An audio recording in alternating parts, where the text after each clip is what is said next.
Good afternoon, ladies and gentlemen. Welcome to the grand finale, the final day of the BW Hotelier Hans Grohe series, the Design Innovation to Conservation series. It's a very special series around architecture, design, water, bathrooms, right?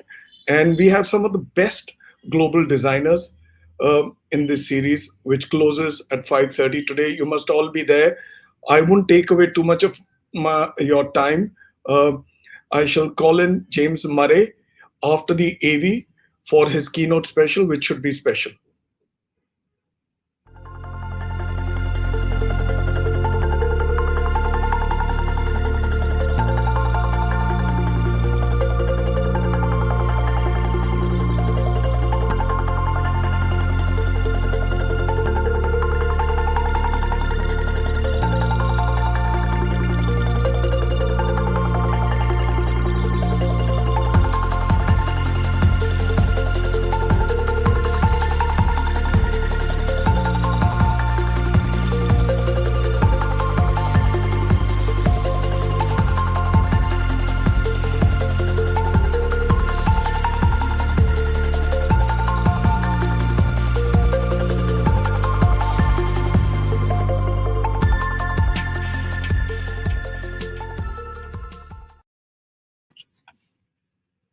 All right, that's a wonderful video. Hans Grohe is, of course, the boss of its category, of all that they do, of all that they survey, of all that they make, right? They started in 1901, right, which is what, 119 years? It's going to be 120 years. Colossus company, Colossus giant, right? Who more than James Murray to walk us through the fourth keynote session of the series? Yeah. Welcome to the show, James. All right. Thank you very much. A privilege and a pleasure to be here. Yeah. So a bit on James. James has a wealth of industry experience of over 20 years, and all of it practically in bathrooms, right? So he is the man who can do some very, very good bathrooms, specialty bathrooms, be it for any category, but here, especially for hospitality. I mean, he's seen and done projects and executed them all over the world. Uh, he's worked closely with international design and architectural practices in the hospitality and residential sectors. I won't take away more time. I shall hand over the baton to James for his rather special uh, and last keynote session of the series. James. Thank you very much, Bhuvi. And I just want to say hello and thank you. It's a privilege and a pleasure to be working on the keynote speech in collaboration with BW Hotelier. I'm based in London, England, if Bhuvi mentioned that to you, which is obviously the home of cricket and also the home of the Cricket World Champions. I had to throw that in. So if we can start with the presentation, which the theme is Enhancing Water Experience. I just want to start off with a very quick overview of Hans Grohe and who we are and our philosophy.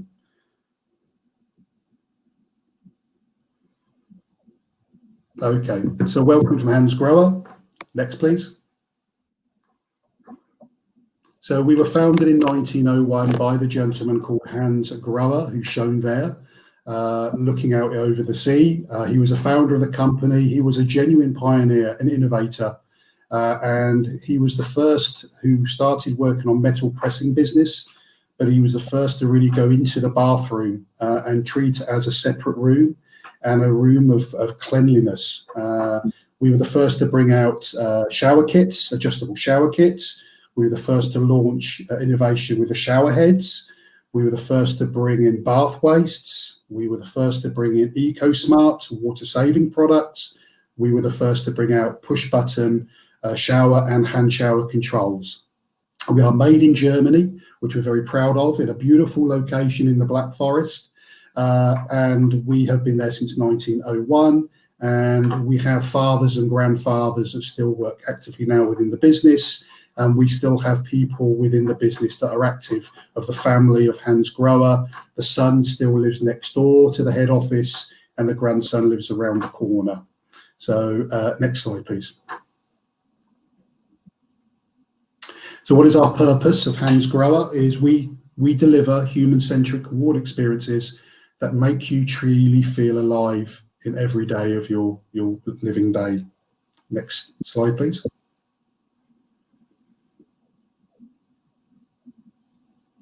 So we have two distinctive brands, but within one robust group. The mother brand of the mothership is Hands Grower, which we would treat that from being our premium brand.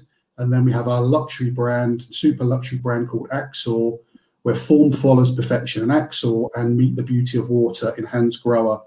And where this really helps us succeed with brands, key hotel operators like Marriott, is that we have very good stretch, of products from a design and a budget perspective across all projects, both from hospitality and residential. They're both made in the same plant and in the same quality process. So whether it's Hands Grower or Axor, whatever price point, it's made with the same stringent quality and innovation.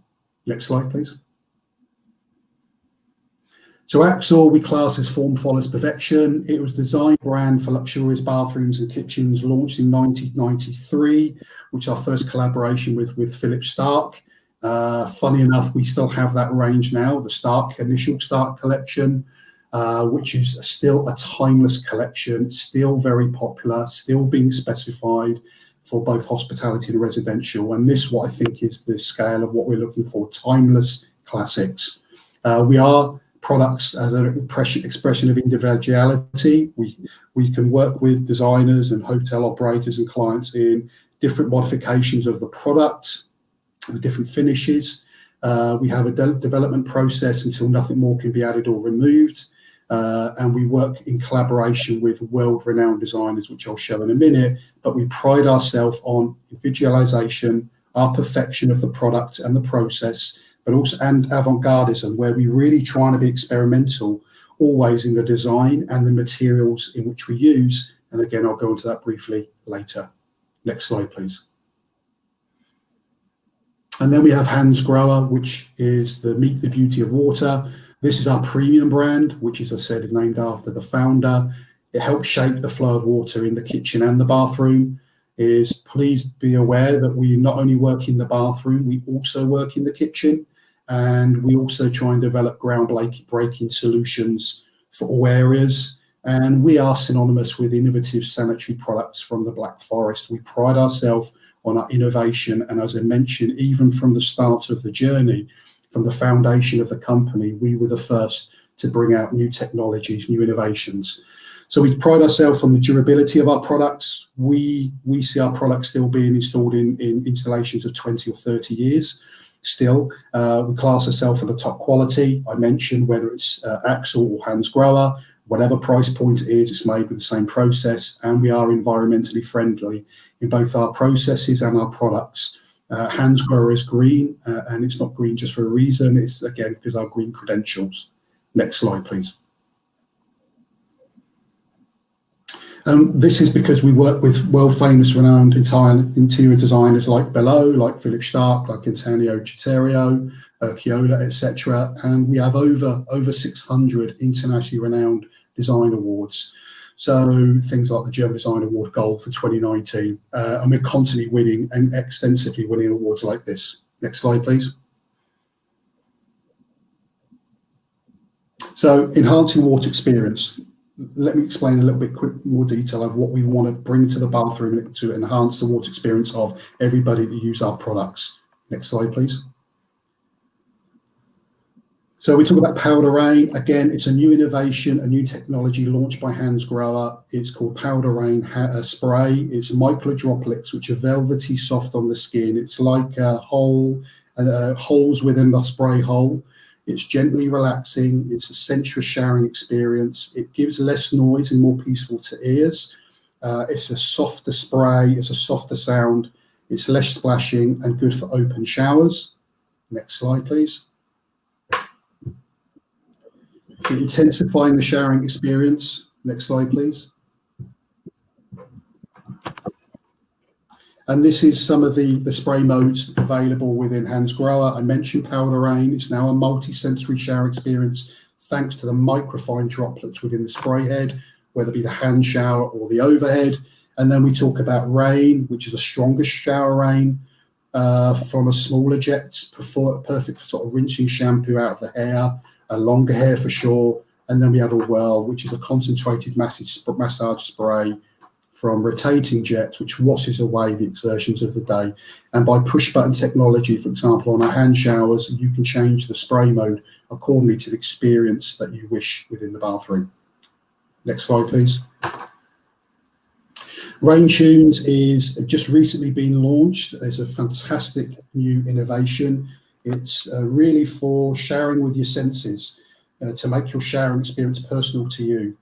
There are 7 shower scenarios where we use water, video, sound, light, and even aroma are combined in harmony. And the scenarios are to suit the time of day and of your mood, whether you want a relaxing shower or a shower for the end of the day, or an invigorating shower for waking up, a good morning shower, or something where you've had some physical exercise and then you want something to refresh you after that. This is a new platform called Rain Tunes that we have launched. Next slide, please.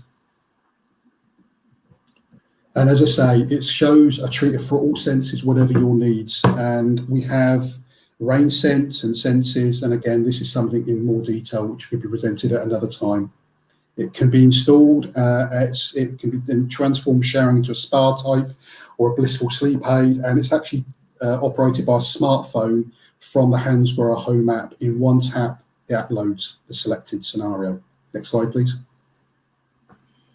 Axel Shower Heaven is, again, a wonderful product, really beautiful. It really gives a wonderful, captivating water experience in and feeling like a cocoon of pure water on your body with paddle effect operation. Next slide, please.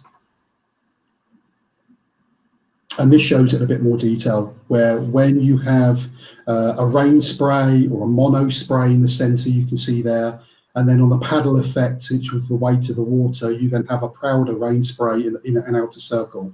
Where I think this is very clever is you could have the biggest overhead shower ever, but if the water just runs in straight lines, it's missing a fair percentage of your body.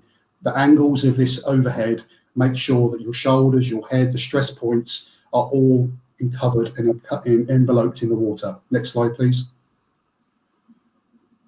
My addition I mentioned earlier, we're now bringing powder rain water experience, enhancing water experience for the hands into the bathroom. Next slide, please. And then this is for a heavenly water experience and with a sensual, gentle and voluminous experience, again through powder rain, very soft, very velvety, and it has to be felt to be believed. Next slide, please. Why Hansgrohe is that we have Hansgrohe because we pride ourselves on our key pillars, which is design, the quality of our products, our innovation, pioneering since 1901, our responsibility in our processes and our facilities, and our service, a dedicated global network giving peace of mind and service excellence worldwide. And again, this is why we work with such key brands like Marriott, where we give them peace of mind. Wherever the project is, we have local representation, local distribution, and local aftercare and service. Last slide, please. To wrap it up, what both operators and owners investors desire is customers that have true relaxation from a great showering experience, a well-designed shower that offers consistent maintenance, free showering for many years, a shower that optimizes water without compromising performance. I mentioned that with EcoSmart water saving, where air meets water, and happy showers that come back again and refer the hotel to friends and family. This is what the owner, the investor, the operator require, and so do Hansgrohe. We want people to understand the performance and experience of using our product and say, I want one of those in my own home. So our total strap line is, what is the value? We want to save time and money and offering peace of mind over the product life cycle of the product. Thank you very much.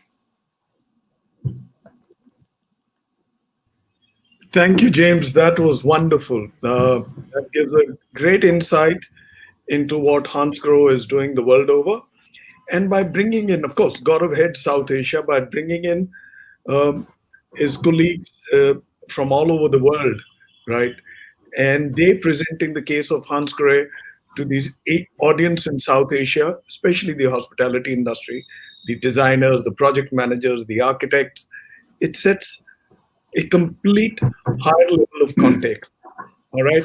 So I shall now bring in the session, which is being headed by Jimmy Mistry. So James will stay here. Let's get everybody in, and then let's introduce the next session.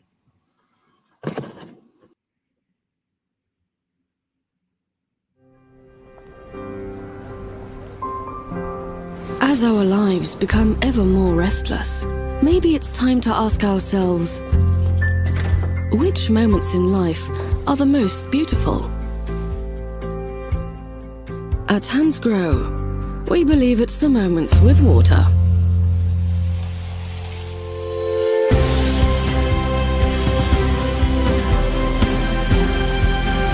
Because water is the essential to us in 1,000 ways every single day. We share it from our very first moments. At special times when we're together with our families and friends.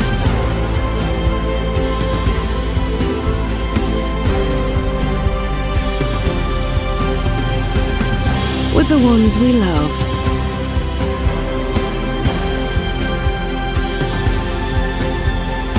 Or the times when we are simply by ourselves.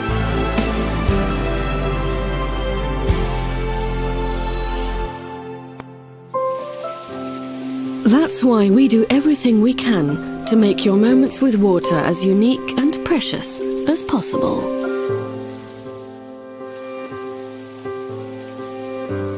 Hands Grow. Meet the beauty of water.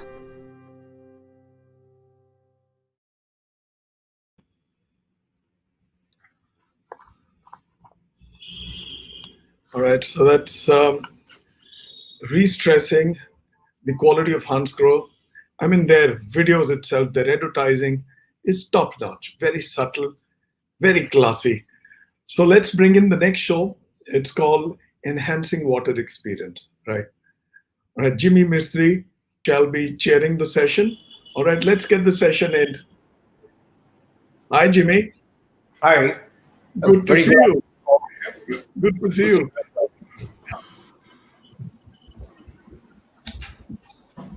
So we have them all there. James is there. Everybody is there. So who's missing? There's somebody else who's supposed to come in. One moment. I think Gaurav is missing. Yeah, where is Gaurav? Very much there. There you are. So the big man, the man in the hot seat. All right, Gaurav is there. So that's the full complement of the show that we have today. Jimmy, Jimmy shall be riding the show today. High quality speakers. Welcome to the show, Susan. Welcome to the show, Michael. Yeah. So Susan comes in from Singapore, Michael logs in from Hong Kong, and Jimmy comes in from Mumbai, right? And of course, James is there from London, Gaurav is here from Pune. So we have you all from all over the cities. That's the magic of virtual conferencing. A bit about Jimmy. Well, there's quite a bit about Jimmy, to be honest. Uh, Jimmy's the founder, chairman, and managing director of Dela Group, a formidable architect. He was a fairly large name for himself, which he may humbly not acknowledge, but let me do the needful. He's a design thought leader, hotelier, serial entrepreneur, adventurer, and a real estate developer. Have I missed anything, Jimmy? I think that's enough. Stop there. That's enough. All right. He founded the Dela Group in 1991 with just two people. How many are you, Jimmy, now? We are a little over 2,000 employees across our 6 business verticals. There you go. All right. So under his leadership, Dela has scaled great heights into the field of design and entrepreneurship. Dela Group now operates 7 business verticals under Dela Resorts, Dela Adventure Park, Dela Villas, Dela Adventure Training Academy, Dela by JM, Dela Talks, and now Dela Leaders, right? The common factor between all these businesses is design, and he's won a whole lot of awards. Udyog Ratan Award, Urban Heritage Award, Young Achiever Award by the Indo-American Society, VMRD Retail Design Awards, Business Leader of the Year by BTVI. The list is long. For want of time, I shall now move on to Michael. Right? So Michael, the name is as big as it can get. Right? He's somebody who heads one of the most important businesses for Marriott. Right? He's the senior continent leader, global design for Asia Pacific for Marriott International. Michael, who's been with Marriott for over 23 years. How do you manage that, Michael? I don't know. Time flies when you're having fun. Yeah, when you enjoy your job. He's responsible for design and project management related activities for Marriott International portfolio or 24 of the 30 global brands, luxury, lifestyle, and performance in Asia Pacific, and for the development and execution of strategies to effectively respond to the changing development and business needs of Marriott International brands in the region.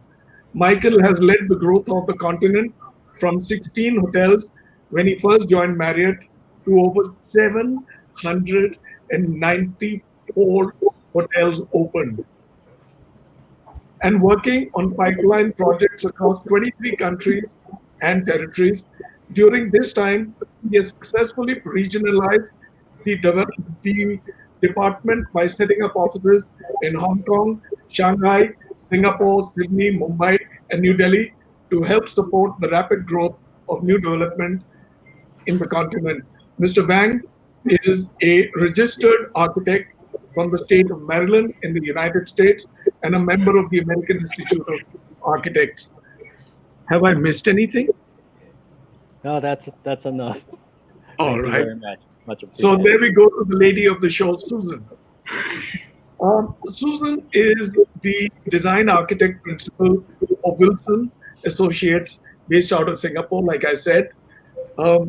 She's an artist at heart. Susan? Yes, So that's there you true. go. Right? And she's sensitive to her client's vision and the multiple layers of the creative process.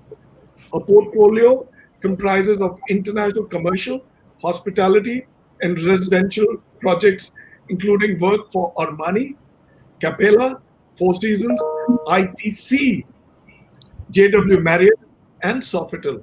So you've got your hands all over, right? There's a lot more. Somebody just told me Susan, the resident Audrey Hepburn, Oh, no, no. is a graceful tour de force. She's an artist at heart. Thank you. I don't That's think that's absolutely out of correct. place. I Thank don't you. think that's out of place. No, I can vouch for that. Ronnie. Thanks. Yeah. Well, for whatever I've heard of her and whatever I've read about her, her work speaks for herself. And yes, Audrey Hepburn. Yeah. But my late parents and me, we admired her a lot. So we should admire you too. James, I've already introduced, but let me do that again here. James is the Director of Sales Global Projects for Hans Grohe. He works out of London, and James has a wealth of industry experience of over 20 years in the bathroom category. He's somebody. Can you imagine doing 20 years of bathroom across categories, across continents, across countries and regions? And he's worked closely with international design and architectural practices in the hospitality and residential sectors. Welcome, James. Gaurav Malhotra. Well, Gaurav is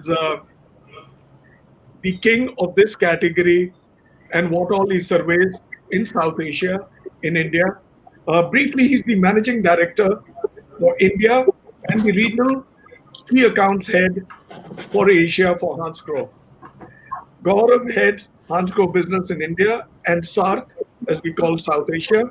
In addition to his SAARC leadership, like I said, he heads key accounts efforts for Hans Grohe in Asia with over 21 years behind him.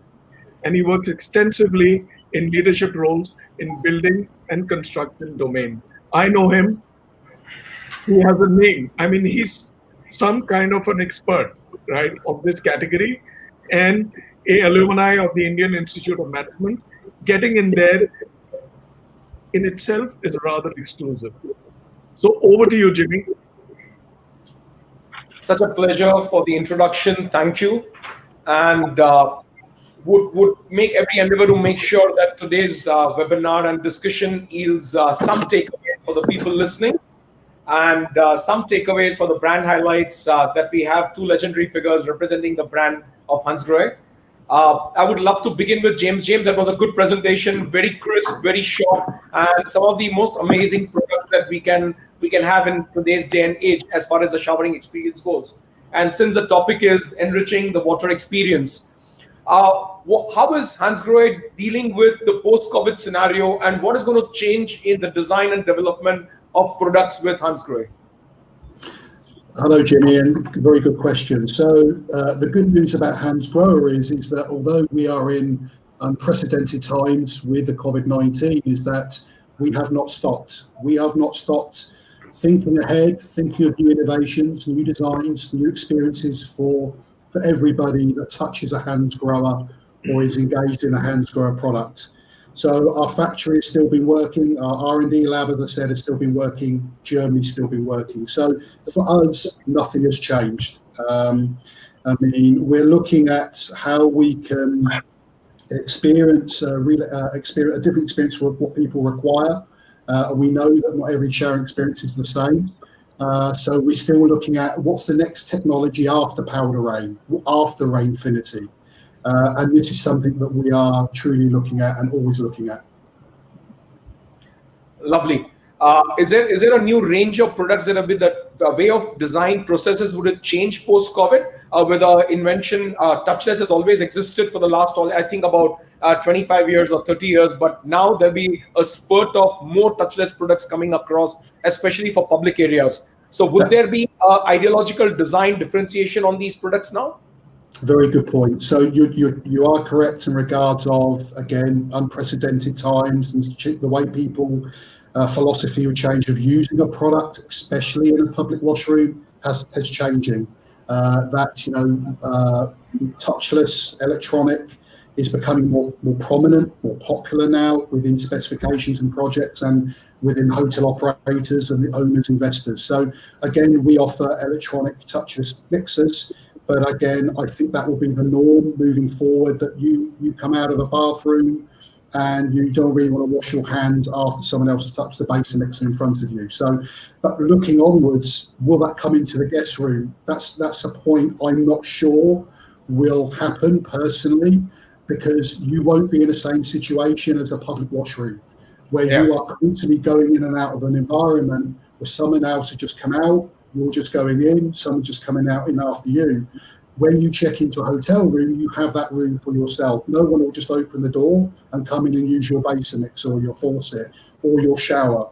And likewise with the cleaning philosophy within the brands, you know, I believe with COVID-19, relating to COVID-19, is that room may be even closed off for 24 hours for that room to be really sanitized and cleansed until the next person, the next guests are checking into the hotel. But maybe moving forward, as technology is expanding in regards of touchless, is that, you know, we brought out this Rain Tunes, which I mentioned, which is touching an app on a phone, a smartphone. Maybe moving forward, that touchless in showering areas. He got muted. I think James is muted. Oh, muted. Sorry, guys. Can you hear me now? Yes. Can you hear me now? Yeah, sorry. I don't know where you lost me there, but I was just saying about will touchless come into the guest room? Did you hear that? Well, I don't think that's possible. We did. You heard that, yeah. So where that technology moving forward is this maybe with technology you could have touchless showering controls in the future, where it's voice activated, where you go into the bathroom and you could say shower on 38 degrees. So it is potentially no touch, completely touchless in the shower as well as the wash basin. That's something potentially after COVID-19 And I'm sure, to be honest, that Hans Grohe will be looking at this even pre-COVID-19 of how do we experience or give our guests the best experience with no touch, and possibly showers is the next step. Lovely. Thank you, James. Michael, you are almost a legendary figure in the hospitality world, a design thought leader, and leading one of the largest hospitality chains, Marriott. Words of wisdom coming from you would have a deep-rooted impact across, at least on the Indian diaspora and the design fraternity, the operators and the owners both. In terms of hospitality, is going through a sea change. It's almost come onto its knees in India for sure. Globally, it's been impacted adversely, but governments globally have taken an active role and supported the tourism industry per se. In India, unfortunately, we are yet to see any rays of hope of support.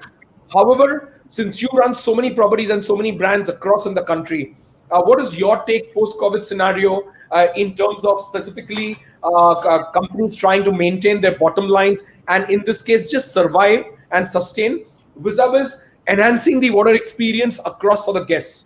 Because for me, hospitality is going to be all about experiential hospitality, and Marriott understands it better than anybody else. So what is the thing that's going to change as far as Marriott is concerned, purely from the point of view of water experiences? Hi, Jimmy. Thanks for this opportunity. I think it's a great forum, and thanks for Hans Grohe for doing this. This is a great venue to discuss some very critical issues for all of us and globally.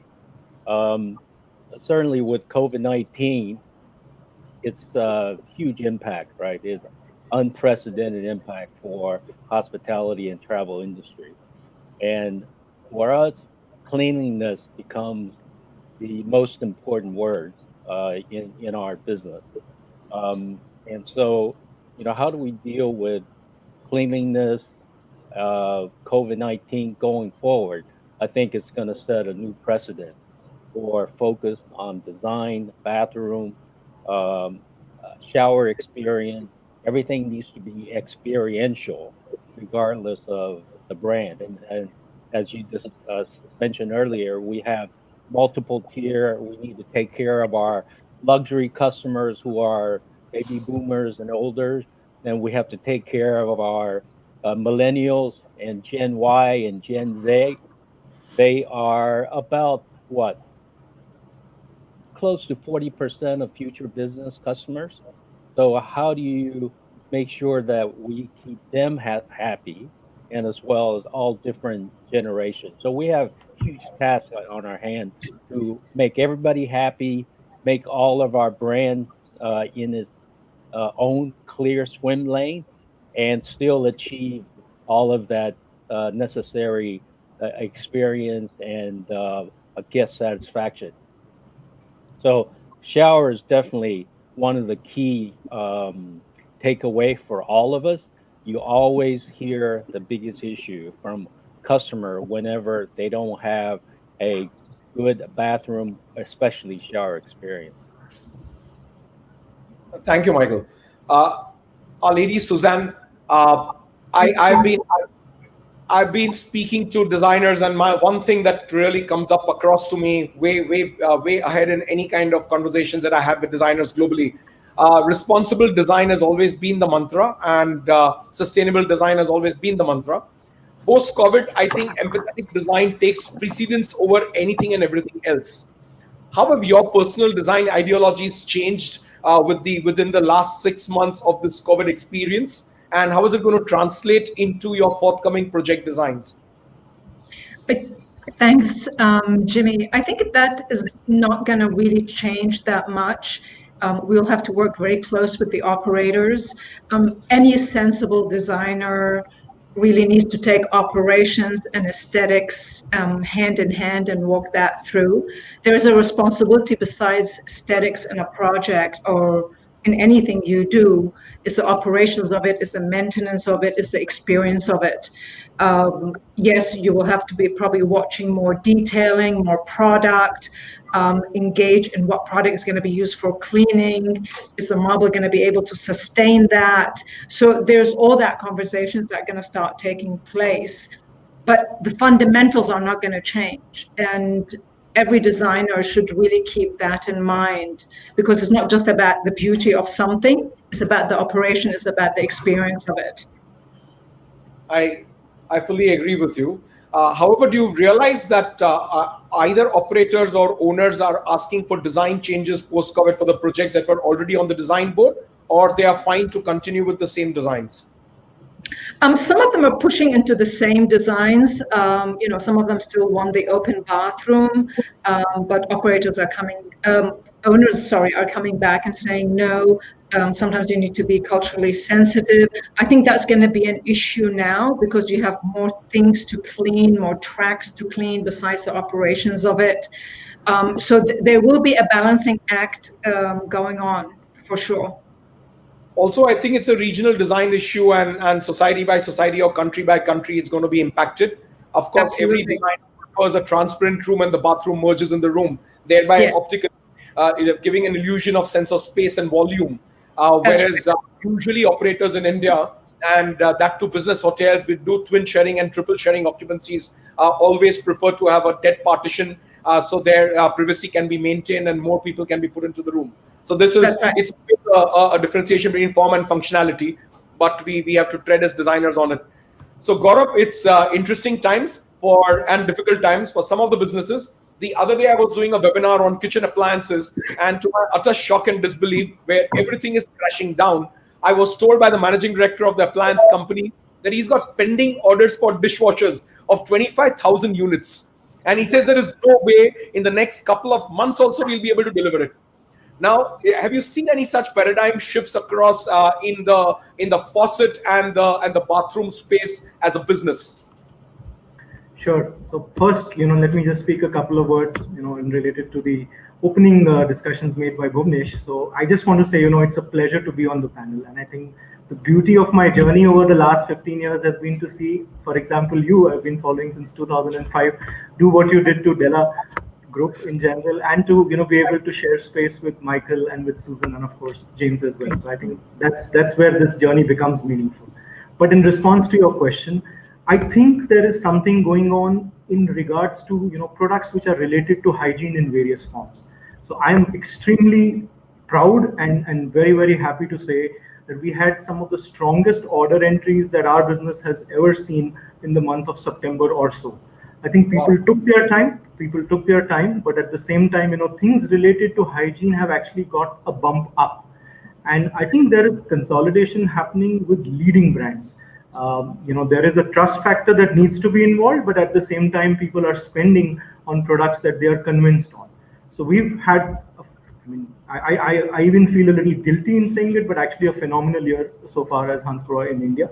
I think thanks to the hard work of so many people across the industry, but at the same time we are experiencing that too, and the trend is here to stay.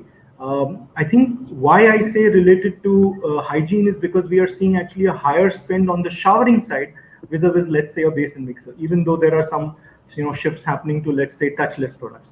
So I think just the fact that the numbers seem to be spiking from a showering perspective, either people are renovating their homes or at least making sure that the shower is now actually functioning. A lot of times people neglect the beauty of the flow of water part of it on the shower, but I think people are spending on these aspects now, and I hope that this catches on to other industries as well.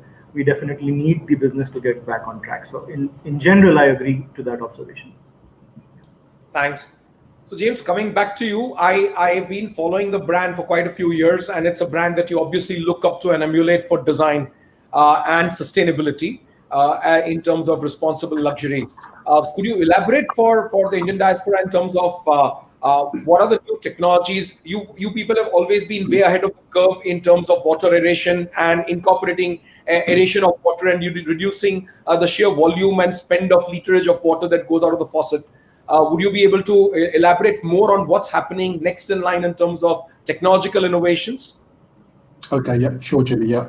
So we pride ourselves, as I presented in the quick overview of Hansgrohe, is we pride ourselves in our innovation on our products that we bring out to the market, where we're really challenging the mythology and experimental on new technologies and I say materials. But regard to technologies, is that we understand that people want an experience with products, but also the owner, the investor, the operator, etc., want to do that by saving money, and by saving money through water and through energy. Obviously, the less water you use in a building, by heating up less water, you're using less energy.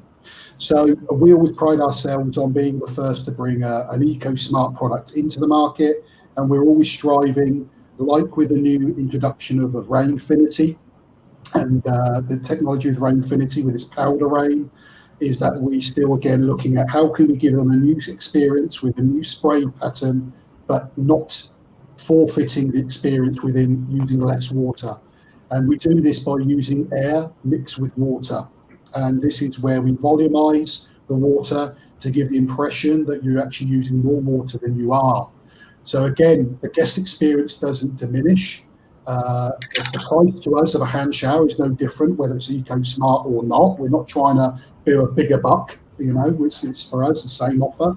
But the cost of the building and for the client, the owner investor, is fantastic. Even some return on investments could be as little as 3 to 4 months, even by putting in a Hansgrohe product at a water saving compared to a standard flow.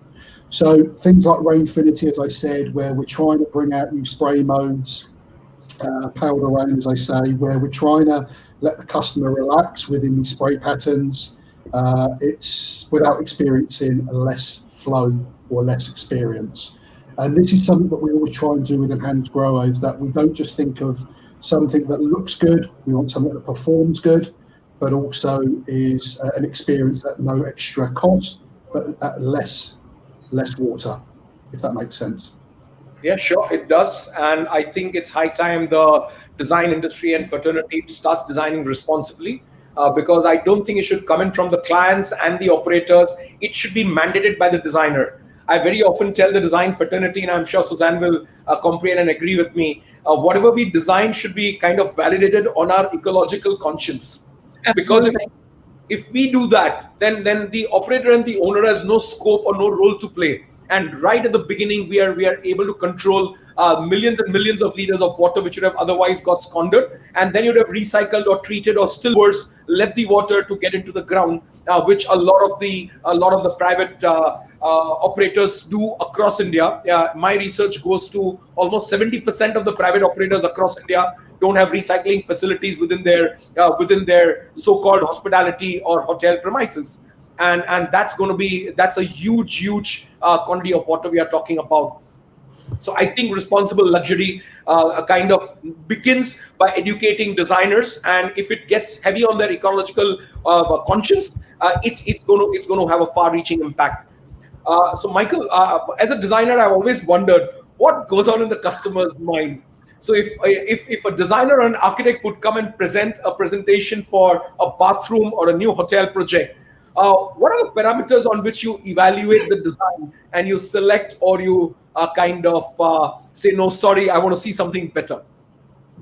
Well, Jimmy, it's that's a tough question for us, because we're dealing with luxury, premium brand, and select brand. So that's quite a spectrum of customer and guest expectation. So if you break it up a bit, right, the luxury tier is where you need to satisfy more than just shower.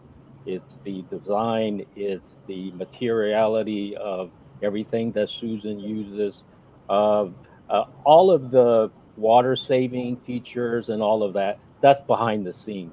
The customer is paying big bucks. They could care less if they're using tons of water or no water, right? So that's for us. And then I would say the premium brand and the select brand, then you have different challenges, because you don't have as much room to play with, as Susan knows. When you start dealing with rooms that are 35 square meter or less, all of a sudden you have a big challenge. Do you do open bathroom? Do you do enclosed bathroom? What does the customer expect? And all of that really depends on the culture, because even my boss sometimes they get confused that you have Asia. Well, Asia is not one size fits all. There's so many countries here, and it's culturally very different. And also, king room, double room, you have to treat it differently. King room, you can have much more open experience, so that you can pull in the area of the bathroom as part of the uh, bedroom part. But when you have smaller rooms, but it's for double for uh, double beds, and then guests expect more of an enclosed bathroom experience. So all of that's really important. Not to mention natural daylight when you can incorporate it. All of that is super important, and ultimately cleanliness. Right now, everything is about cleaning, clean, hygiene, and all of that plays top priority. Um, so does that kind of answers? It does. Uh, Yeah, I should perhaps meet up with you in person someday and probe you more into it. sure, I sure. would It's love to complicated. hear all the things that the designers and architects as clients are not supposed to know. So it would be great. But I'm sure Suzanne has done enough presentations in her life, and she enjoys the dominance that she enjoys in the design fraternity. Suzanne, you would be coming across clients who are difficult and clients who are kind of pushing you to deliver more and more each time that you interact with them. What would you say has been one of your most difficult projects, if you were to explain it? A difficult project? Yeah. Honestly, I'm sure there are many. Unfiltered honesty. Susan, was it a Marriott project? sometimes honestly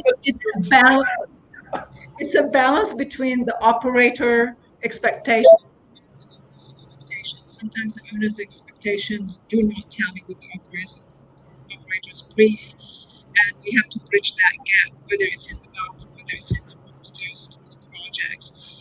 And that's a balance we have to achieve as designers, and work it very finally to make sure both parties are relatively taken care of, and the product at the end of the day is where it needs to be. Has there been ever time? Can't hear you. Your voice is going away in between. I don't know. It's my network or yours, but I think your voice is up. Couldn't hear the last part. Okay, I think it's a very fine balance between balancing the operator requirements and the owner's requirements, because sometimes the owner's vision can vary from the operator's vision. I have a client that wants a certain brand, but he's actually signed for a different brand. So it's a very fine line to walk and bridge between the two entities. Happens every day. Every day. It goes beyond bathrooms and rooms. It's in general throughout. Yes. What happens, Suzanne, when you're designing between different geographical locations? How much do the design parameters for global brands change, or do they kind of remain almost on the same lines? Because with globalization, the lines are getting blurred. There used to be a time between West and East. You would see a huge paradigm difference in not just the brands, but the product of the brands. One would be an entry-level product, and one would be a top-of-the-line product. Whereas you're paying the same price point of $300 to $400 for a room, if you compare it globally. But now I think the lines are getting blurred, and you get to see some of the finest products and the top line products being used in hospitality across board. That happens, and that's taking place, but there is very definitive guidelines for a brand, depending where it sits, and we must adhere to the brand guidelines. But sometimes where that brand is sitting, the owner is of a different understanding and says, no, this is not enough, I need more than that, because this is the expectation within this country. And that happens a lot in China. Michael knows that. So it becomes a balancing act. It becomes a lot of talk across the board, and things will have to be tweaked and adjusted to match both, because it's not one size fits all. As long as you are within the same principles, I think it gets managed, but it is a management process. Yeah, I agree. There's a lot that happens in China, and the rest of the world is lent to wash their hands all their life. No, I mean, really, because the expectation is so high, and it's like, I need more. I need to see more of that. Take it another notch up. but then it starts affecting the brand, and then it's not representing the brand. So it's a dance. I believe a similar thing happened in India a couple of years back with the advent of the entire real estate industry getting into hospitality projects, and each one was trying to outdo the other. I am a witness to a couple of projects in the country for sure. And now that the real estate industry went through a slump, it's now working the other way around, where the brand is trying to hold on to its basic principles in design that they've set up in the brands. And the owners, which is the real estate fraternity, wants to downplay and compromise on other brands. So that's a give and take. Gaurav is nodding his head in complete agreement. I can see that. So Gaurav, what are your plans for Hans Grohe to roll out in the next 12 months post COVID? Now, since you see an upswing, real estate is moving in a positive direction after a slump of almost 2 to 3 years. Suddenly, none of the people expected, including me, for it to go into an upswing. And the kind of transactions that are happening, especially in the luxury segment, are quite large. And people who had decided to postpone their decisions to buy the real estate pieces are now itching to buy it in a hurry, because they've realized what life means and what their home means is much more than they'd ever imagined. Right. I've been listening to you and the other speakers speak, and it's actually amazing, from a product supplier's perspective. You guys are the experts. I mean, we normally go with limited knowledge about the products, but everything that you have said is experienced by us as well. Sometimes we know that we are talking to somebody and we kind of get a better idea of what the brand or that particular project should take, but we see how the cultural side or the expectation side comes in, and we clearly see over specs. You're right, at some point of time we've been seeing under specs as well. But I think this is also a little bit about region to region and culture to culture. I think there's just so much of a sense of pride that we see owners take in India as well. You talked about China, but we've seen this in India as well, that it's always a challenge to try and have a consistent approach which balances everything. But more to your question, as a product supplier, see, we've been wanting to make sure that certain fundamental principles are not compromised. So we are trying to take the responsible route over here. When it's about a shower head, we always go by our fundamental principles. So yes, we want to, for example, improve the experience of showering, but we want to do it responsibly. And this is where examples like the Rainfinity that James talks about, it brings on board a new design. So it is an experiential thing. It brings on board a new spray. It's again an experiential thing. You generally feel a more premium concept, but it actually reduces water consumption. So for us, the idea is to upgrade the experience, but optimize the water flow. And you have to latch on to one fundamental platform, because otherwise things can go, haywire. So that's what Hans Grohe as a group wants to do. We are bringing in touchless faucets for public areas. I mean, they were always there, but we are trying to improve our technologies around it. We are obviously trying to improve the overall showering experience, but do it responsibly. So that's the fundamental platform that we are sticking to. Bhuvnesh, coming to you. BW did a amazing hospitality summit, and it broke quite a lot of records across recently. Would you like to elaborate and tell us if there is any takeaways for the hospitality world from there? That's my favorite topic. I least expected it, but yes, that is something which gets me excited. I mean, being amongst people gets me excited, and hospitality, of course, is an industry which needs all the support, all the hand-holding when it's been hit by a tsunami more than anybody else. The travel, tourism, hospitality, F&B industry. But let me tell you, there is so much of resilience in there. I cannot even tell you how many properties are being signed up. Michael knows. Somebody from Marriott was to come into the show today. On this show, he could not, because at this very moment, he's signing up one of the biggest Marriott properties about 200 kilometers from Delhi, right? So, right. And so let me tell you, a lot is happening. Yes, this is a lull, right? This is a bit of a low period. We can very easily erase it. Gaurav just told you the large order that he has signed, right? I've just got news from Blue Star. They have signed one single deal. I don't know how much Susan, James, and Michael are aware of crores in rupees. Gaurav and Jimmy may help me translate that one single order is 128 crores. And Wow. yesterday, Just right? interesting, huh? That's a lot Right? of money. So That's huge. so that is huge. So if somebody tells me this industry is going to stare down a hole which has no light, it's not happening, right? It's coming back, Agree. and it's going to come back with a vengeance. I am itching to go out on a holiday. I'm just waiting for my daughter to come back, right? And who doesn't want to get out? Who doesn't want to travel? Yes, the virtual world is another way of doing business, but travel is going to be there. So there is hope, not just hope, there's huge hope.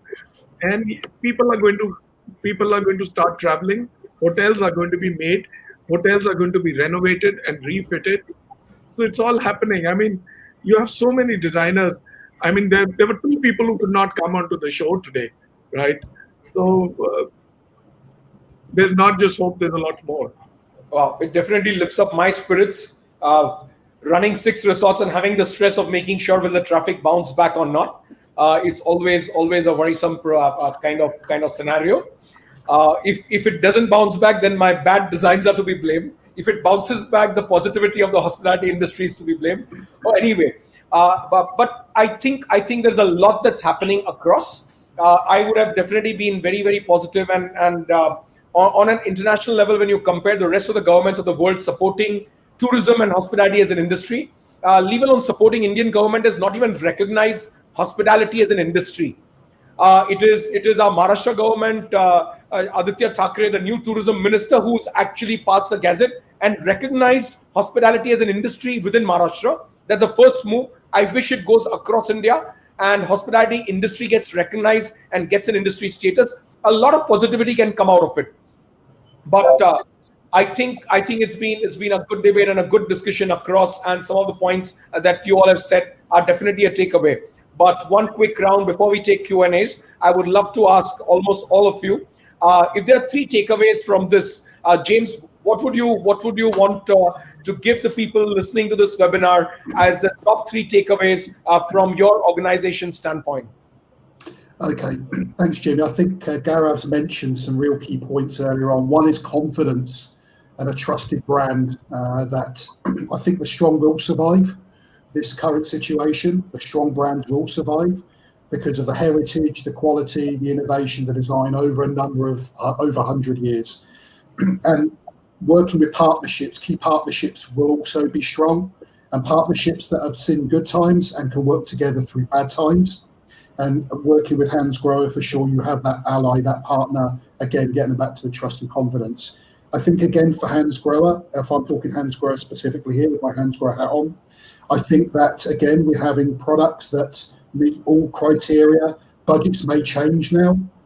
Budgets may change than before COVID-19. Maybe they're looking at cutting back something. Maybe the budget could be that, and now it's this. Is that we can still work with Hansgrohe and Axel within our ranges and our portfolios. But I'm really optimistic. This year's been difficult for all of us. We're in another lockdown like everybody else here in London. But if the news is correct as yesterday, where Pfizer have now potentially got this vaccine that is 90% safe, and potentially could start to be rolled out before Christmas, that is root for optimism for all of us. And I think this is where we have to be confident and optimistic that we will grow stronger in 2021. Super. I'm sure all of us are optimistic about it, and that's hope is what keeps us all going and moving forward, and also helps us to strive harder in life. Suzanne, what would be your three giveaways to the people listening to this webinar, purely from the world of design, your ideologies, your thought process? As everyone said, I think the norm will come back in a different way. I think it's the human spirit that stands up to this. Collaboration and understanding across the board will be the next thing. And basically everybody working together. and seeing how we can get to the next step. But it's not going to stop people traveling. It's not going to stop people using hotels. There'll probably be a bit more conscious operators, and within the hotel will be more conscious, more sensitive to some guests that are kind of maybe weary as everything starts taking place. But it's life, and life moves on. Life moves on. I like that statement. Life moves on. Yeah. Lovely. Michael, what would be your three giveaways to the people listening? And your giveaways are super important to, I think, the overall hospitality industry in India for sure. There's so many, Jimmy, but I would say my top three. One is that you're only as good as your weakest link. I learned that from so many different aspects of that statement, right? You can be as great, as strong, as powerful as any of us, but one tiny invisible bug can ruin the whole globe economy. That's incredible, right? That's important not just from a humanity point of view, but business, because what none of us saw it coming can take us down that quickly. So I think going in the future, we have to look at everything from a very, very broad micro lens and also macro lens. Secondly is hope. I really feel that getting through this, it's all about hope. If each one of us lose that hope, then game is over. So having hope in humanity that we will manage, we will move on, it's really, really important. And lastly, I would say make sure you have fun, right? Make sure you have fun in what you're doing. Otherwise, leave it. Don't make yourself miserable. Make sure you have fun. Absolutely. So if you're passionate about something that you're doing, you will have fun with your passion, and you will do great justice to humanity for sure. I agree with you. Gaurav, what do you think from an organization standpoint and ideologies and philosophy wise are your three giveaways to the people listening to us? Well, my three are down to two because I think James picked up one, but that's fine. I think the key for me is that both the suppliers, and I'm talking a little bit from an operational perspective, but that's what I've kind of had more close access to. But from a supplier perspective and from an operator perspective, we both need to be responsible business partners.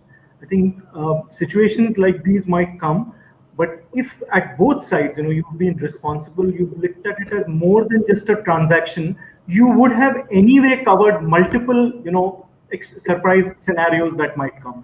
So as suppliers, we need to make sure that we don't look at it as a transaction. We look at adding whatever expertise we have to the project and work more in partnership.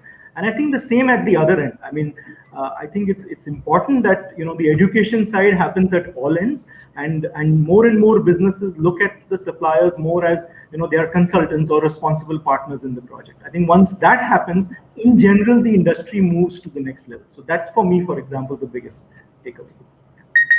Again, tend to agree with you. And James reflected some time back, and you resonated the same. I'm a great believer in brand trust. I think brand trust is not transactional. Brand trust is all about responsible relationship and giving more than you would expect to receive, and always trying to add more value to the transaction that you do, thereby making sure the customers become brand loyal. So brand trust is super important. The sooner organizations and brands realize the longevity of their brand and life of their brand would definitely be there for eternity if they get out of the transactional mode and get into the relationship mode. I agree and love that aspect of your brand. Bhuvnesh, what is it that you would like to tell people? Hold on tight. This is not going anywhere, right? More than anything else, we need to give hope. You see, what is happening is people are painting and sharing, be it on messages, on social media, or one-on-one. People are only talking worried stuff. It doesn't get you anywhere. Let me tell you, in the worst of times, you need to have a positive attitude. There was a time in 2002, I lost both my parents in 90 days. Life went on, nothing stopped. In India, we are a whole lot of us who came back to India in 1947 after India was broken into two, right? We just came with a kerchief and a set of clothes that we were wearing. I mean, our parents, Gaurav and me especially, from that category, our parents, right?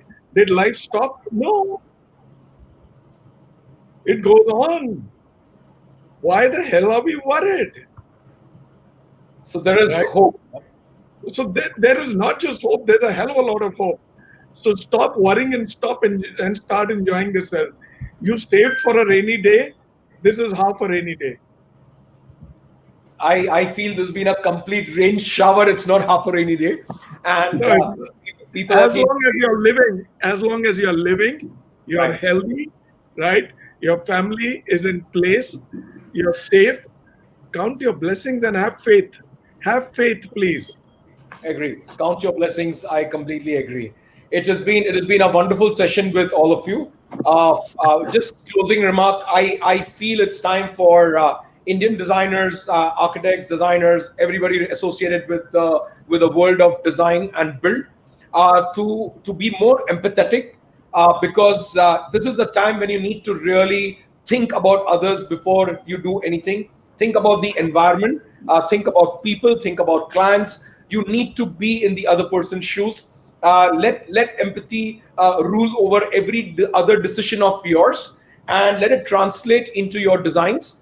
More human centric, more human centered designs is the solution for whatever little time we have left on this earth. If we think of ourselves in that manner, I think a lot of problems in this world will fall into the right places. And we are beginning to see that happen already. People's ways of thinking have slightly changed, their paths have pivoted, and they're thinking more responsibly. Money is not the only reason to be on this earth. And I think when we think of human centric designs, that's the solution going forward.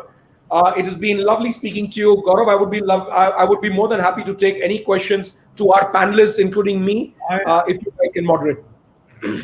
I think Bhuvnesh, you can take up some of the audience questions. You, since your backend would have it. I'm there. So my signal is kind of getting a little weak. So Bobby's logged in. So I guess. So let me tell you, out of the 15 to 20 questions, we picked 4. Right? So the first one goes to Michael. While designing new projects, how do you integrate cultural elements in the immensely diverse Asia Pacific region? That's a great question. I think, first of all, since we have so many brands, especially with Marriott, we need to make sure that the design go along with the swim lane of that particular brand that you're designing it by. And once you achieve that, then you need to focus on the cultural part, because especially right now, the business more and more is about local business. It's no longer dependent on international travelers. That's going to go on for quite a few years, if not decades. So localizing the design is important to us. So the designer really needs to make sure that wherever the hotel is, it looks like it's supposed to be there, and not look like a hotel that should be in China or Thailand. If it's an India project and the location of that project, it should look it, and it should be pulled into the design. Excellent. And the next question is to you, Jimmy. This comes from Aditya. He asks, you recently won the recognition from the government of Maharashtra for some COVID relief work. Can you share your experience with us? Well, the condition of our migrant labor was really, really pathetic. And all our hearts went to them. I think unconditionally, we were completely united across on it within our organization. We held on. 400 of our employees couldn't travel out of Lonavala and get back to their homes because the lockdown came in too sudden. And these people were literally under curfew. We were finding it difficult to even get police passes to deliver food packets to their home. And we were feeling saddened that we were just delivering rice dal, or sabji and rice. But we continued doing it. and we held our 400 plus people across, got them breakfast, lunch, and dinner. As soon as the lockdowns were lifted a couple of months later, we also arranged for transport and got them transported back to their hometowns. Some of them had to walk back kilometers and kilometers. We made sure that we become their support system. We were on tap and phone with them. Throughout this time period, we conducted our online training sessions for everybody together. And we got, each day we used to have about 200, 300, 400 people all logging in and trying to bring in just not me, but professional trainers and make sure their motivation levels and their spirits were not broken or shattered. So this is something that we did across. Apart from that, at the local level, we did as much as we could within our areas. And we do a lot of work with the Adivasi kids and their education and mentoring them. So that is something that got recognized by the government, and I simply took the award on behalf of my people. It is my people who did the work on ground zero.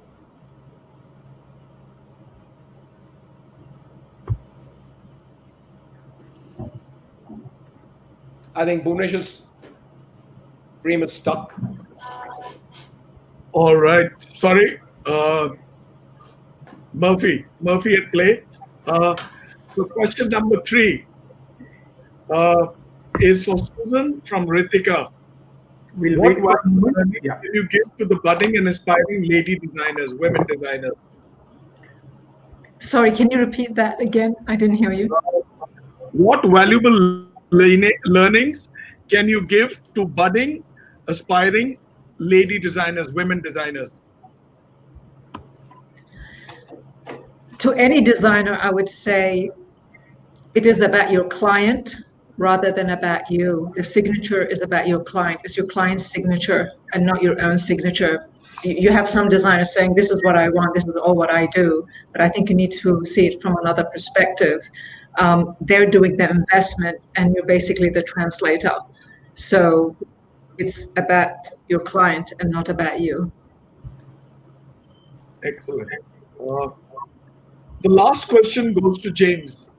How is Hankro transforming showering experience in guest bathrooms? Any new innovation which you'd want to share? Okay, yeah, good question. So as mentioned again previously on the presentation, we're talking about Rainfinity and Powder Rain.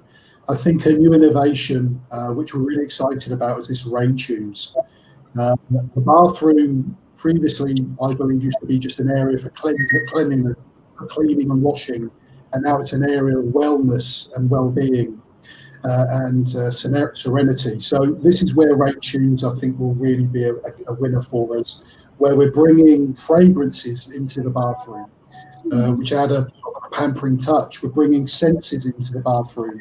We're bringing light. We're bringing sound into the bathroom. And again, it's something that's dependent on the mood of you of that particular type of day. So we have 7 scenarios which go from good morning to relaxation to recovery to good night, for example. And then the scent could be lavender, could be pomegranate, it could be like a citrus or rosemary. So this is something we're really excited about really experience into the bathroom that is unique into making us feel better about the day, how do we wind down before we go to bed, how do we invigorate ourselves to wake up in the morning. So we're really excited about that. There's a new experience, a new innovation we just recently launched called a shoulder shower. This is again new to us, and it's really regards for not only for the guest rooms for the guest experience, but also could be used for spas, etc., where the shower shelf is the shelf at the top of there. So for soap, shampoo, etc., bottles, it's really helpful. But also it focuses only on, as it says, the shoulder and the neck, the more stressful parts of the body. It also helps in the fact is that you don't need to wash your hair. Some particular people don't want their hair wet while having a shower. So this is focused on certain areas of the shoulder and the neck, again, which are more stressful parts of your body. So, and we are constantly looking at new products, new innovations, which we would say, watch this space. I don't know if Gaurav wants to add to any of that, Gaurav? I think you've said it all. I think I'll just summarize what you said in terms of the fact that with RainTunes, we have a multi-sensory experience. So it's not about any one aspect, whether it's visual, whether it's audio specific, whether it's even fragrance, which is a sense of smell. So I think that's where we are going to next. And as you rightly said, stay tuned. You'll have a lot coming from us. The one thing, Gaurav, James, Mike, Susan, Jimmy, that I want to make, I want to make a point over here is about, there is a need to get frugal with water, right? Uh, yes, water tables are going away. They're going down. They're lowering. I mean, last time we had David, and he was telling of his experience in Cape Town where he lives. They didn't have water 4 or 5 years ago, and they didn't have it for 2 or 3 years, right? It's becoming hard and harder still. Yes, water is a luxury, but Hans Crow, like James just mentioned, is trying to give you experience uh, of a fulsome water shower with less amount of water consumed. Having said that, I think everybody needs to get conscious, not just about putting stickers in hotel rooms for not washing your linen and towel every day, but being more conscious from the heart, right? Anything that you'd want to say, James and Gaurav, about that, and maybe Michael? Yeah, no, I totally agree. That's our human responsibility. We all have to take part. And I think the good news is the young generation, the Gen Y, the Gen Z, they are very, very much on top of that, and they expect that from hotels and operators. So one way or another, they're gonna drive us towards that. So that's the good news. Okay. Okay, now time for me to sum it up, right? We have 11 minutes to go. Uh, uh, Let me start with the lady of the show, Susan. Uh, Thank you. right? So, summing up what you had said, a responsible designer takes operations and aesthetics hand in hand. Is that right? Correct. Absolutely, yes. Fundamentals of design will not change post COVID. We will have to work a bit more on the detailing with operators. Correct. We have to be more conscious of the detailing what it'll take in terms of cleanliness. Is it going to be very hard for the housekeeper to take care of it? And those kind of small elements that we are so used to, and then how that goes across the different brands. All right. It's not just about the beauty, it's about the operation, about the entire experience. Correct. So, does that It sum up? is important. Operations is also important. Extremely important. So, have we missed out anything in this, Susan, that you did say that you may want to reiterate? I think for the lady that asked the question, I hope that didn't come across harshly saying, well, it's not about you, it's about the client. The ladies have equal footing like anybody else in this industry. Even they have that sensitivity sometimes, sorry, gentlemen, that men might not have in understanding a client or picking up on the subtleties. So yeah, there's a nice balance there, and just always be proud of who you are, stand up, speak up, and see other perspectives.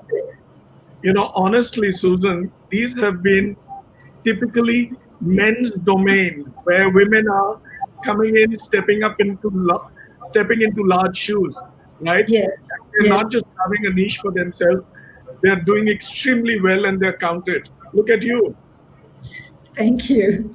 right? Right. Yeah. So, Michael, coming to you, a lot of people listening to what you and Susan have said. Jimmy, you have a following already. Uh, Today, cleanliness becomes the most comfort word in the business. Yes, definitely. Yeah. Yeah. And I mean, not just care because people are conscious.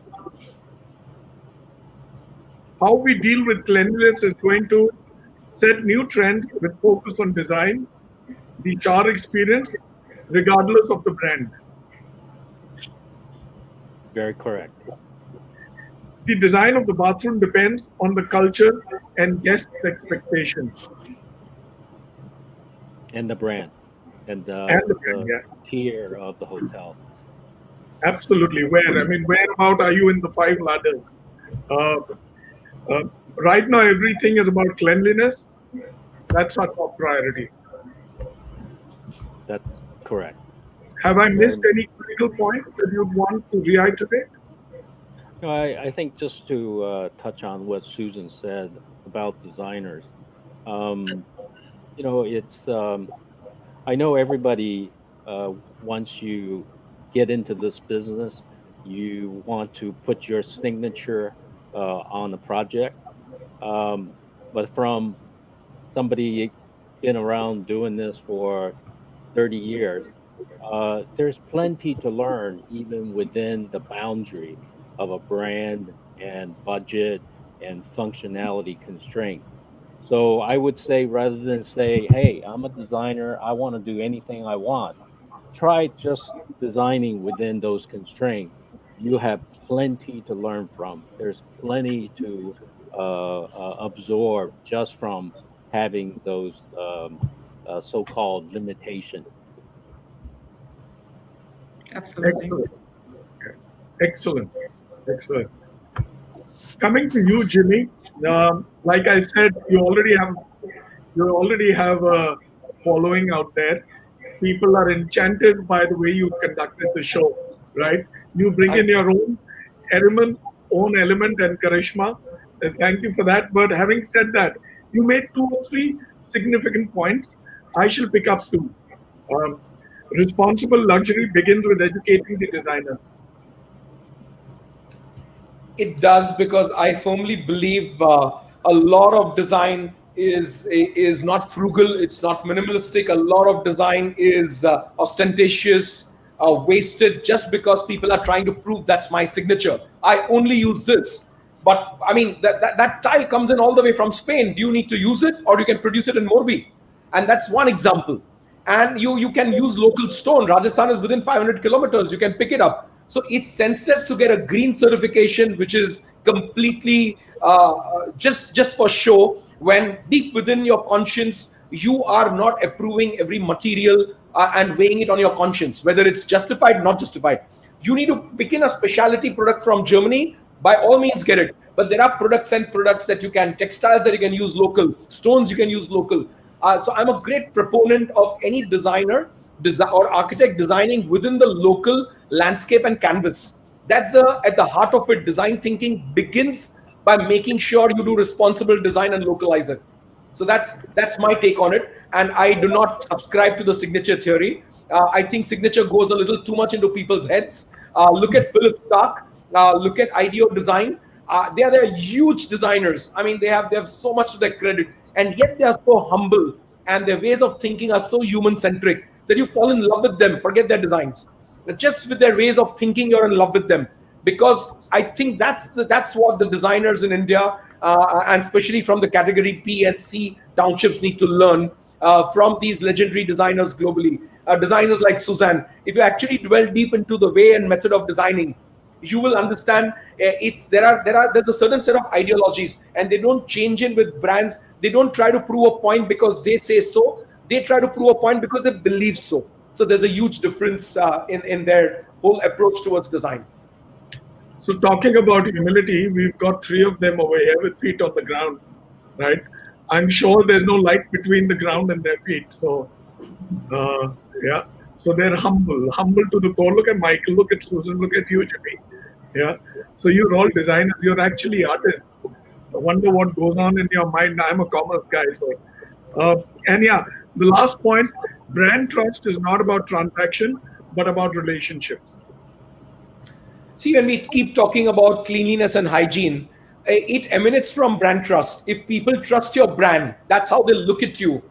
They're going to walk in with confidence, and they're not going to really rake their brains and say, have you done this? Have you done this? So when we restarted our 6 resorts, I think out of all the guests, every weekend we are about 160 to 180 rooms sold out. only one guest has prevailed and insisted on sanitizing the room in front of him. And rest, all the guests have taken it at face value. So the ratio is more than 99.999% of guests have responded with trust in the brand. And that is what needs to prevail.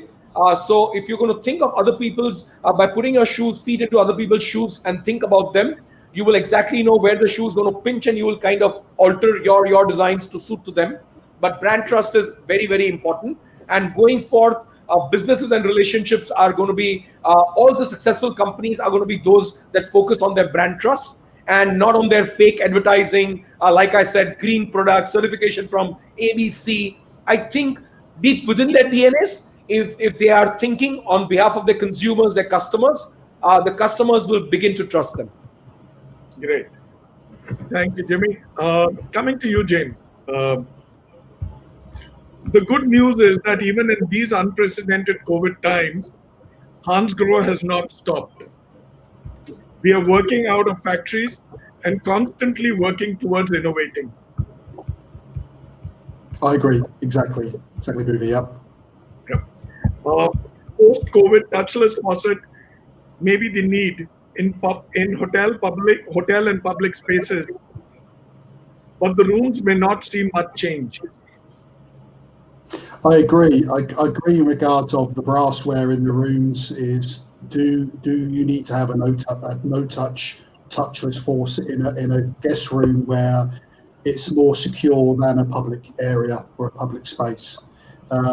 One thing I would say in regards of, and I'm talking as a showering manufacturer as well as a brassware, is to consider the experience of the guest is the shower. It's not the faucet. And when to design a bathroom, please consider what is the problem product potentially in a bathroom. It will be the shower. It would not be the faucet. And this is where we try to push the boundaries of, and I understand that the basin is the ornament, it's the vessel within the bathroom. It's the first thing you see as you walk into any bathroom in a hotel, is that please think of the shower as being the point that's probably going to be good on social media or not so good on social media. They're not going to explain to the checkout desk they washed their hands and it was a fantastic, or it was a problem. They would explain about the shower that there was a problem, or it was a good experience, and they would utilize this and mention this on social media to their friends and colleagues. So this is something I would like to, please promote, is think of the shower as well as the basin mixer, and not just think of the basin mixer as being the ornament and the first thing that the bathroom is designed around. Even though the shower may be hidden, it's the thing that make that customer, I think, come back and come back and come back to that brand and to that hotel.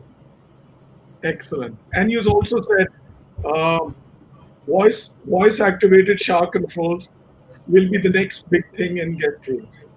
Could be. I mean, we're all thinking outside. How can we improve? How can we improve technology? The phones have gone from strength to strength to strength, and possibly voice activated showers could be a thing of the future. I don't know. Okay. That's for sure. Voice activation could be the way forward. That is for sure. No touch. Thank you. Gaurav, there's going to be a paradigm shift in products related to hygiene. At Hansgrohe, we are trying to have a consistent approach. We ensure that fundamental principles are not compromised. Yeah, I think, life is about fundamentals ultimately. So while we continue to have innovation as the most important aspect that we talk about, I think understanding the needs of the consumer and then acting as per that is the fundamental way ahead, and that's what we are sticking to. Awesome. For example, we bring new design, a new spray, but it reduces water consumption. We have to upgrade the experience and reduce the water flow, something we spoke about.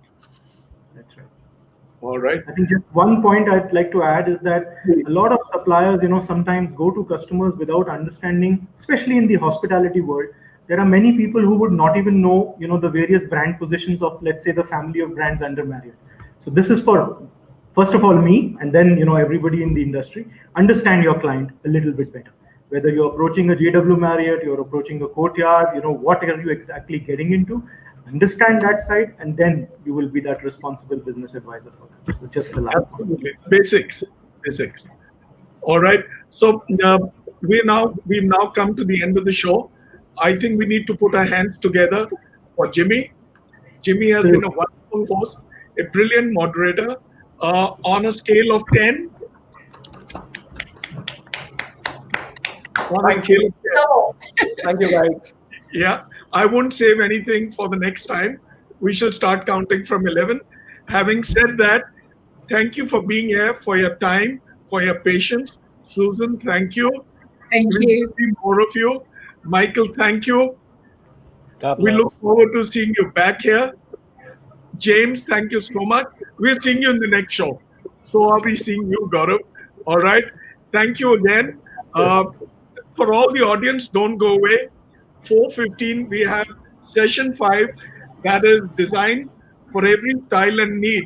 And who else but Bobby Mukherjee, who shall be heading that show. He's already with me here, so he shall be logging in from the other room. All right. Cheers. Thank you again. Yes, it's such a pleasure to meet all of you. Lovely. Cheers. Pleasure. The pleasure is ours. I'm pinching myself. Am I sharing the same space with you all? Thank you for affording us this opportunity. Thank you. Thank you. Thank you.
We have a distinct attitude.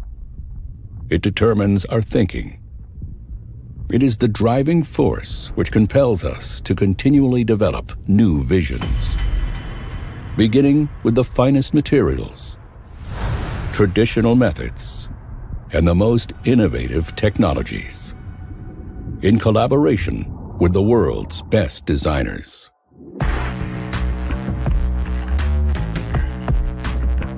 Resulting in cutting-edge products. Our attitude reveals itself in every detail.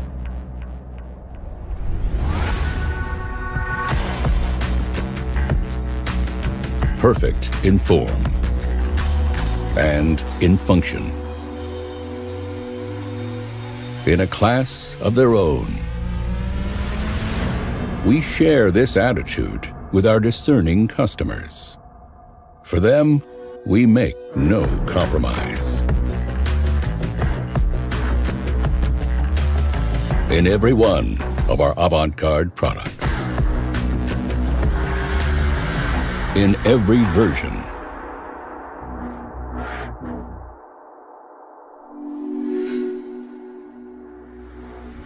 in every customization.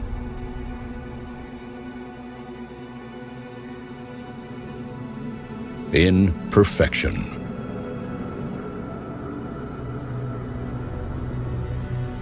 Form follows perfection. Oxor.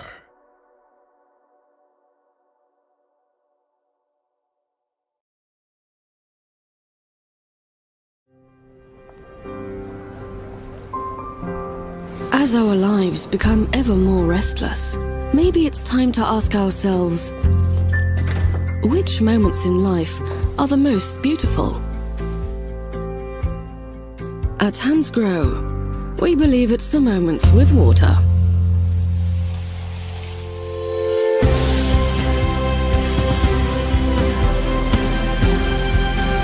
Because water is the essential to us in 1,000 ways every single day. We share it from our very first moments. At special times when we're together with our families and friends.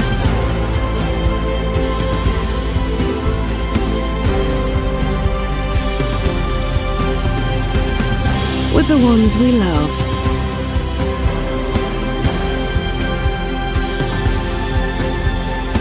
Or the times when we are simply by ourselves.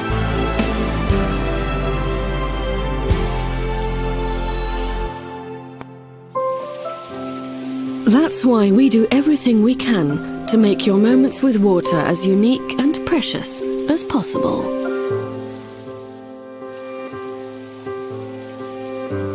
Hands Grow. Meet the beauty of water.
We have a distinct attitude. It determines our thinking. It is the driving force which compels us to continually develop new visions, beginning with the finest materials, traditional methods, and the most innovative technologies, in collaboration with the world's best designers.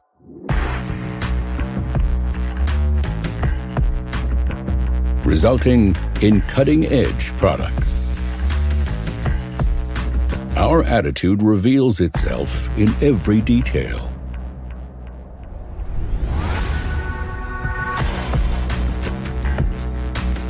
Perfect in form and in function. In a class of their own. We share this attitude with our discerning customers. For them, we make no compromise. In every one of our avant-garde products. In every version.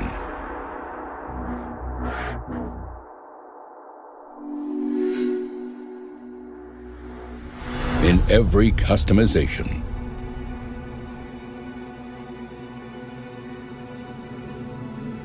in perfection.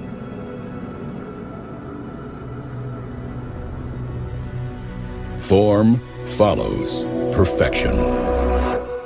Oxor.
Good afternoon, ladies and gentlemen.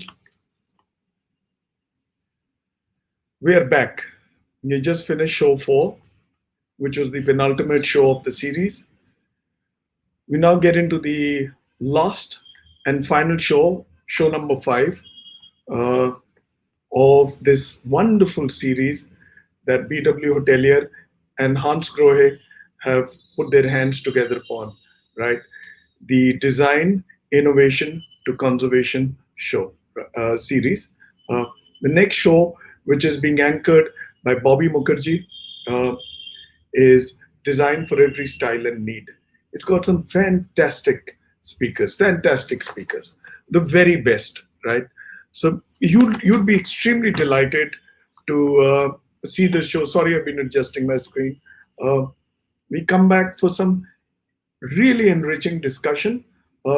Let's kick in with the audio, please, with the video.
Oh my.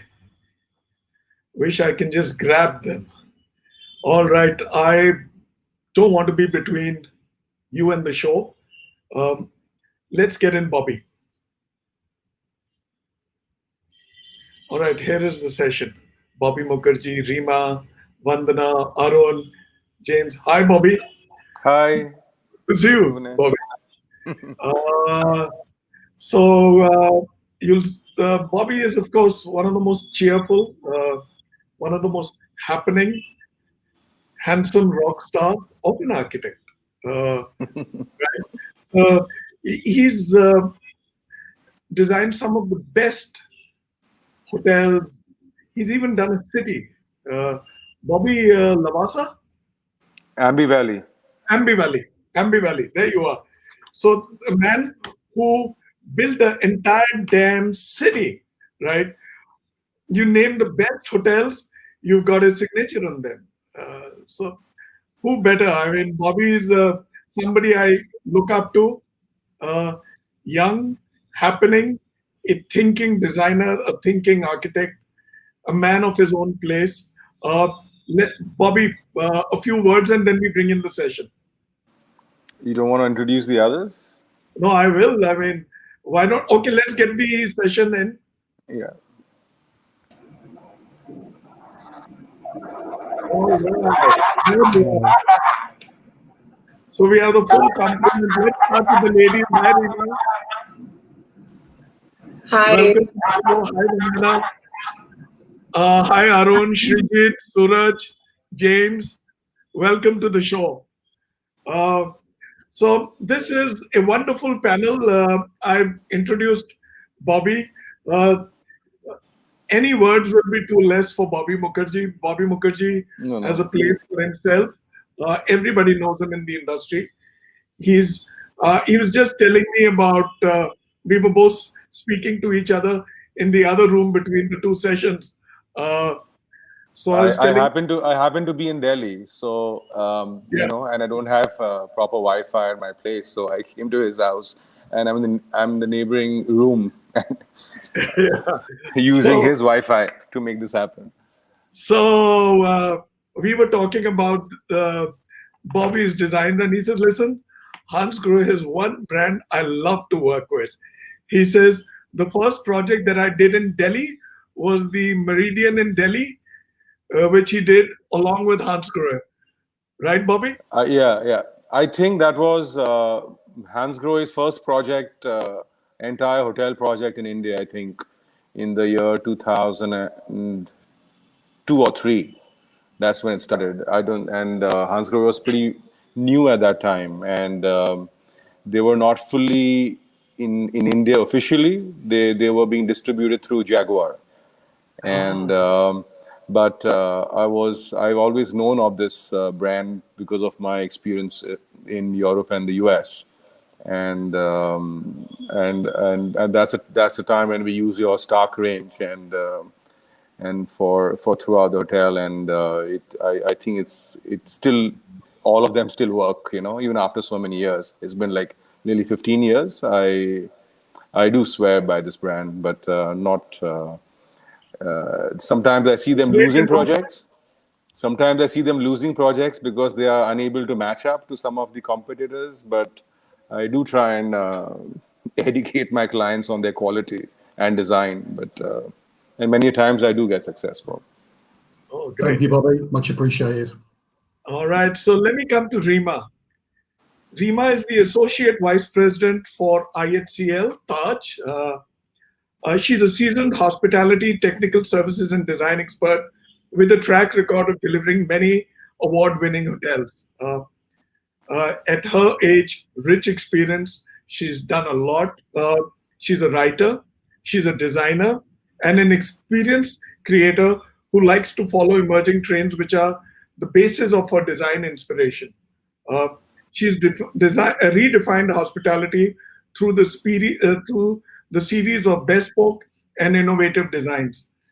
Over 2 decades of progressive experience, she has channelized brands like Ginger, Vivanta, Selections, uh, Cumin Now, St. Regis, W, Aloft, 4 Points by Sheraton, Westin, and Sheraton in the South Asia region.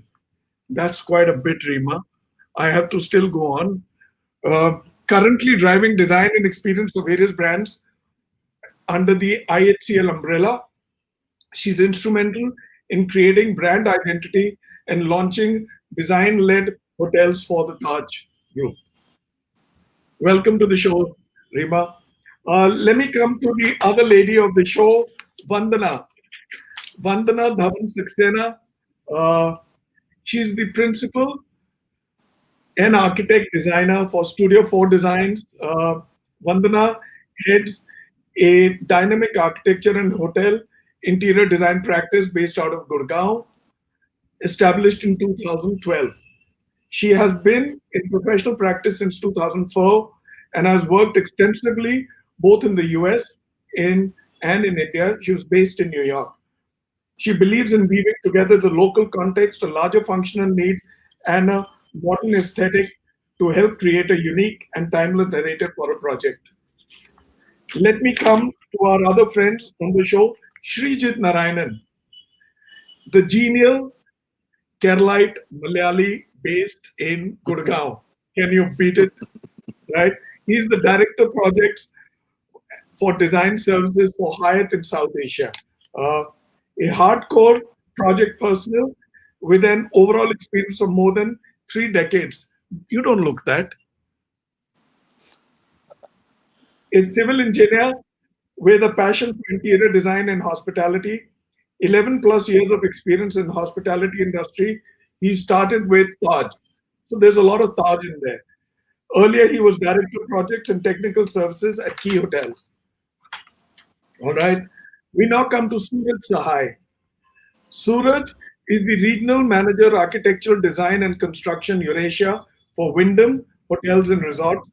He's an architect by qualification, having extensive design and technical services advisory experience with major international hotel brands. As the regional manager, he is currently leading architectural design and construction for Eurasia at Wyndham. Like I said, he's an expert in the business of hospitality by continuously devising innovative ways to drive hotel profitability through design and engineering. Welcome, Suraj. Arun Raju, Vice President, Head and Projects and Head of Projects, Interglobe Hotels. For those of you who know Interglobe Hotels, they don't just fly an airline, they have their own hotels under the IBIS brand, right? Arun joined Interglobe Hotels in 2015, where he has successfully commissioned 7 hotels and 6 projects are underway across India and are expected to be operational in 2022. You also did something in Melbourne recently. That's right, Bhunesh. That's right. We just commissioned a hotel in Melbourne. Yeah. It's a Quincy brand, 250 roomer, and did it in 2 years, right through the COVID time. Brilliant. And he's a key member of the leadership team at Interglobe. Having started his career with ITC Hotels, where he spent 10 years with the project and facility management team, Arun has almost 4 decades of rich experience. Are you serious? I'm not that old, Bhunesh. Since when did 4 decades come in? I thought 3.5 maybe. Well, we're rounding it off. Facility management and construction of hotels, healthcare, IT, ES facilities, office complexes, and high-end residential projects. Last but not the least, James.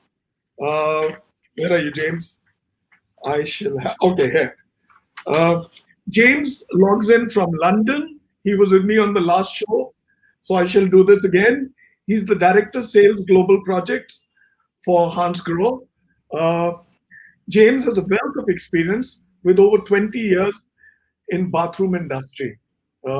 He's worked closely with international design and architectural practices in the hospitality and residential sectors. He's some kind of a walking, talking encyclopedia when it comes to the bathroom space. He's got it all in his mind, and he's done a whole lot of projects. I will not stand between Bobby and the show. Over to you, Bobby. Hi. Hi, Rima. First question to you. Rima, your microphone's off. All right. Yeah. Okay, There you are. thank you.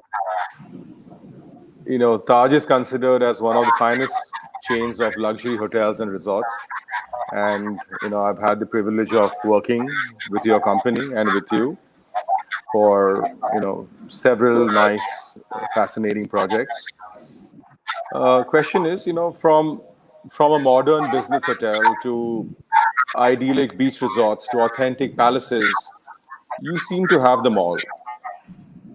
With the most demanding new age guests, how do you manage your dominance in design for each and every category, satisfying every need and style of all the guests?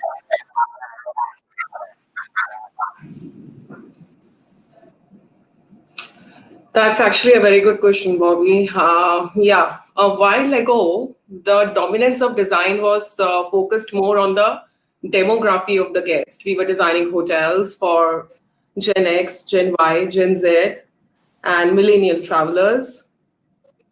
But now, actually, the way that things are shifting, now we design hotels evolving with the psychography of the guest, paying attention to the mindset, paying attention to the passion points. So rather than actually creating segment positioning, we are creating diversity within the design. So which means think differently and act differently. Come to think of it, like, inside of all the hotels which we have done together, it's the same. It's the same lobby, the banquet space, the bathrooms, and the pre-function areas. So what makes us different is how we dimensionalize these spaces and bring them alive and create diversity. And this is, in fact, what we have done in many hotels together. And how do we do that? Like, the lobby and other spaces, it's the same, but how do we dimensionalize and create diversity is the key. And the lobby, the lobby is basically can cater to the guests who are caring for a space to socialize, to hold meetings, to eat, to meet, to play, all at the same time. So it's more about segment positioning and diversity of design and spaces. Same way for the bathrooms, the public bathrooms. So they are more like an extension of now the lobby and the living spaces, and they are evolved to be what I say that Couture, stroke to the eyes, just like an M.F. Hussain painting sitting. So it's basically something on those lines. And when we go to the guest rooms, and especially the guest rooms, the bathrooms, and also it's more basically designed to create more like a wellness zone with the element of spa within, creating pampering and retreat for the guest. So, I mean, it's more about the psychography of the guest and how we are catching to the various genre of the guest. And I feel that design has become a more irresistible, retreat for all the guests of all the genre. I remember us having a chat on one of our trips, regarding this topic. And we were talking about the fact that, toilets, bathrooms, common toilets, it says a lot about, the owner, the ownership, the brand. And, I think, somewhere down the line, bathrooms and toilets are becoming more, as she mentioned, like an extension of your living space, of a living room. So Yeah. we coined a word called the loo lounge, and The lounge, yes. yeah, if that started in the Starwood days when Rima was with Starwood, and we looked at toilets way beyond just being functional toilets, and we did land up with some pretty interesting experiences. Yeah. Can you okay, a question to Srijit. Hi, Srijit. Your microphone's off.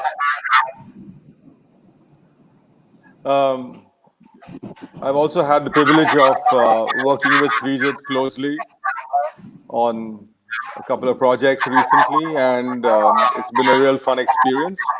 Now, I can't hear you, Srijit. Yeah. Srijit, Yeah, there you are. Yeah, I got it. Okay. Okay, Srijit, as claimed by Hyatt, care is at the heart of our business. And it's this distinct guest experience that makes Hyatt one of the world's best hospitality brands. What role as a project director you play, especially in the bathroom space, in a room to extend guest experience with the care at its best?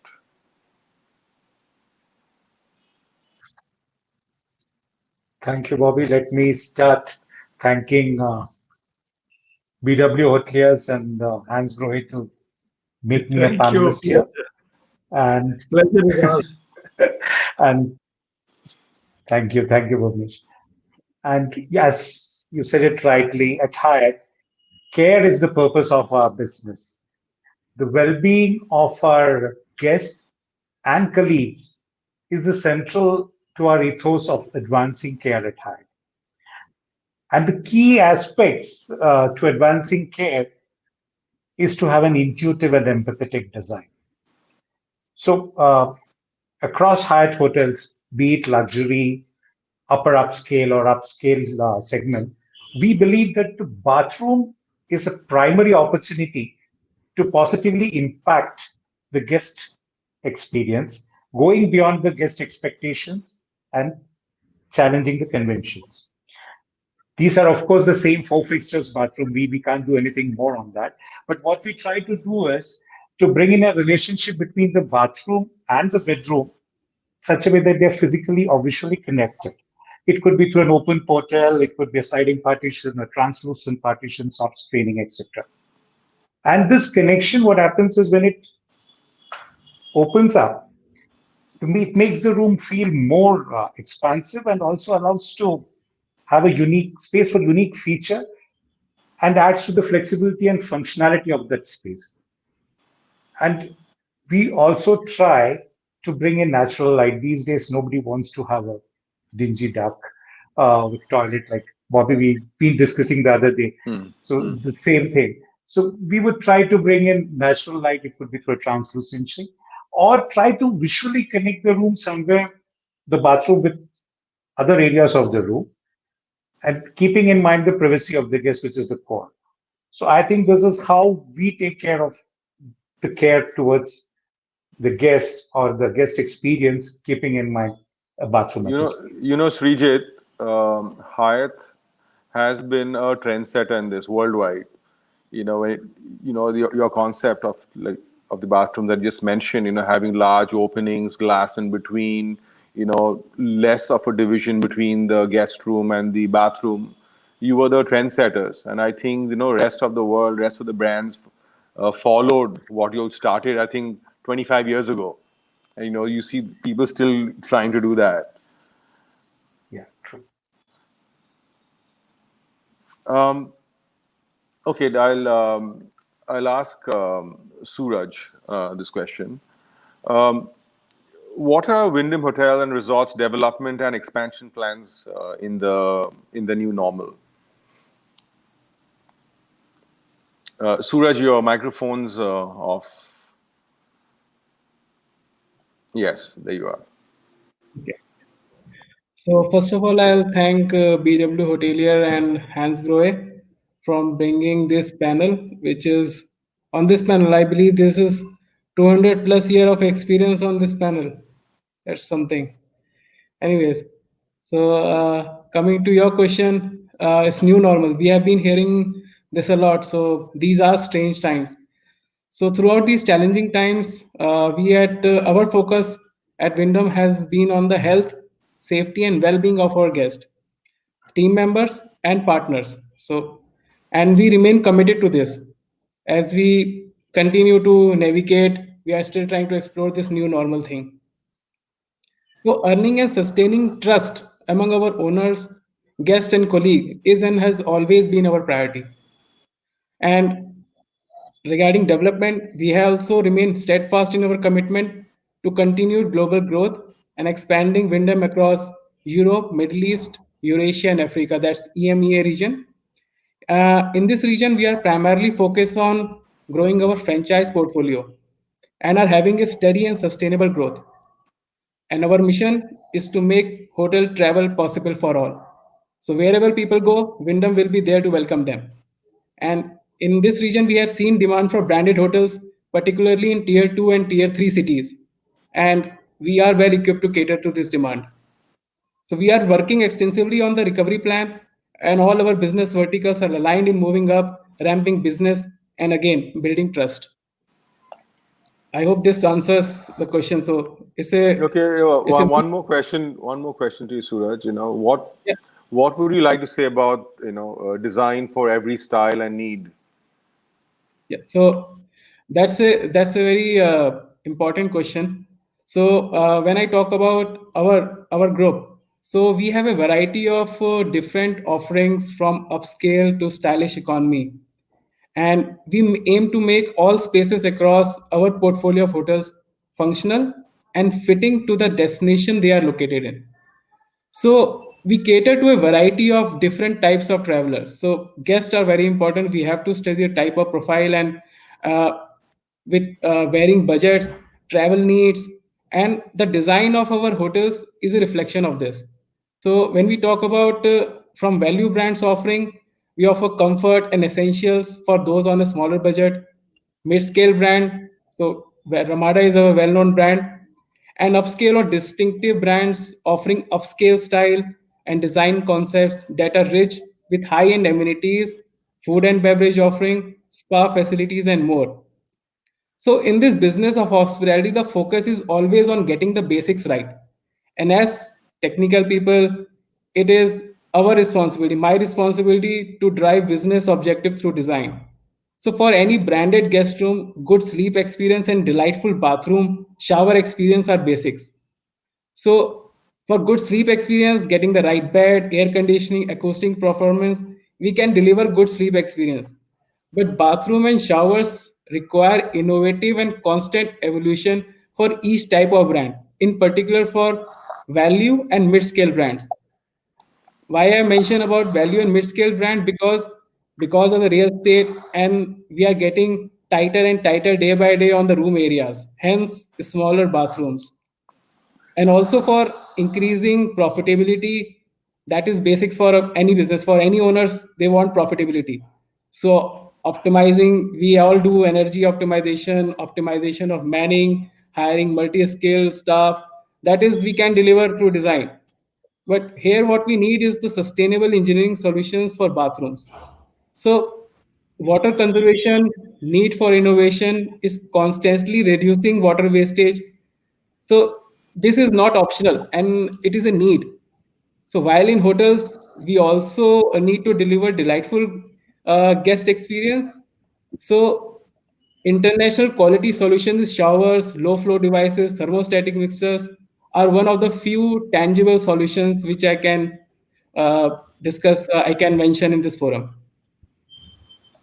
Okay, Excellent. thanks, Suraj. Um, Over to you, James. Hansgrohe as a company, what are the technology advancements in terms of multi-utility of design and space that Hansgrohe has come up with? Can you elaborate on this trend? Yeah, for sure, Bobby, and thanks once again for allowing me to be part of this esteemed panel, and also with working with BW Hotelier. I come from London in England, and which I did say earlier is the home of cricket, and we are the current world champions. So I had to get that in, guys. but the technical advancements, technology advancements, is it's the evolution of the customer's needs and benefit is important. And we've also tried to bring a wealth of sophisticated innovations and technologies and design for all rooms. We believe that the hotel bathroom is becoming more cozy and where space is more limited. It was mentioned earlier on.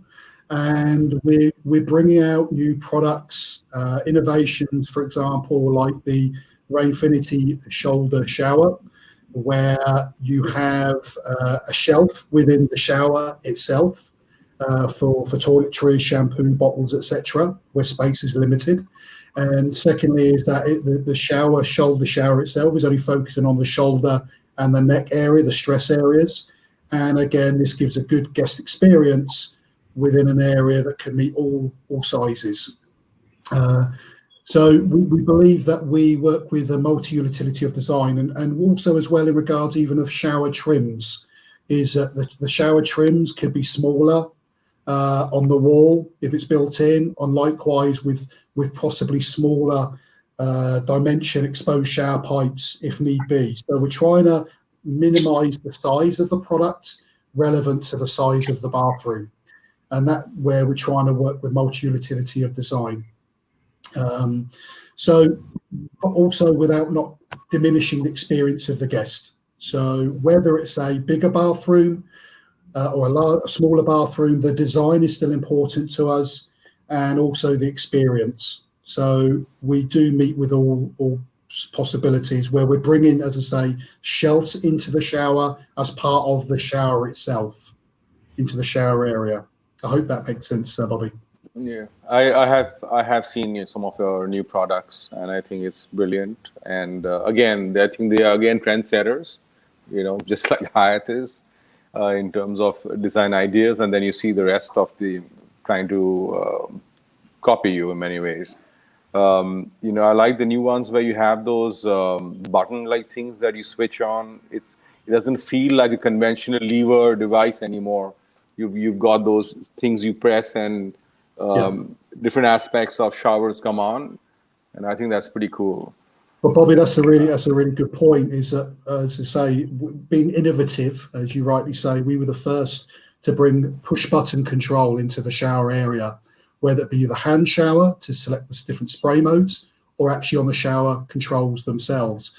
And for a first-time user in a hotel bathroom, it's quite easy to use, where you have a button with an overhead shower or a hand shower on the button. You press the button and it will run the overhead or the hand shower depending on the button you press. And these are on-off buttons. So very intuitive, very easy to use for a first-time user in a bathroom. And we've all been in bathrooms. We've all been in bathrooms where you'll have an overhead or a hand shower and you're not sure what runs what. Does that run the overhead? Does that run the hand shower? Yes. And this is something that was a new innovation by us in the market, and has proved very successful. So I understand, Bobby, what the... But then now I see that all the rest are trying to do the same. But again, I think what you said there, innovation is the key, is we always try and be the trendsetters within the products. We try and be avant-garde, experimental with the new technologies and new materials. I mean, even with talk about design, even with brassware, with the range in Axel now, which we see as our luxury brand, a real super luxury range, working with internationally renowned interior designers. And it's important to work with these interior designers like Philip Stark, etc., because we don't have an in-house design team. We're stretching their experience. These will design other products, not just bathrooms. They'll do furniture, they'll do lighting. So we're looking at them to think outside the box of just a bathroom product. And a product like My Edition, where we're even bringing leather into the bathroom, a material of leather or wood into the bathroom in regards of our faucets, where we can individualize a product called My Edition. So again, we like to see ourselves as trendsetters. There are a number of followers in the market, but I'd like to think that we're always just that little step ahead. But you have to just keep in mind, for us poor hoteliers, you got to make it affordable for us to use it in our product, in our projects. Sure. Often we would love to use them, but because of the pricing being prohibitively high, we have to go down to the basics in the basic models. So do work out like extraordinary deal for us hoteliers, so that it'll also be a good advertising platform for you, because the best people would be using these hotels, from Taj to Hyatt to Wyndham, so we would love to see some of these products being used in our bathrooms. I'm sure Gaurav is listening to this. He heads the South Asia business.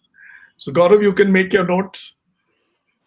Yes, you need to not think about profits for our projects. Look at them being an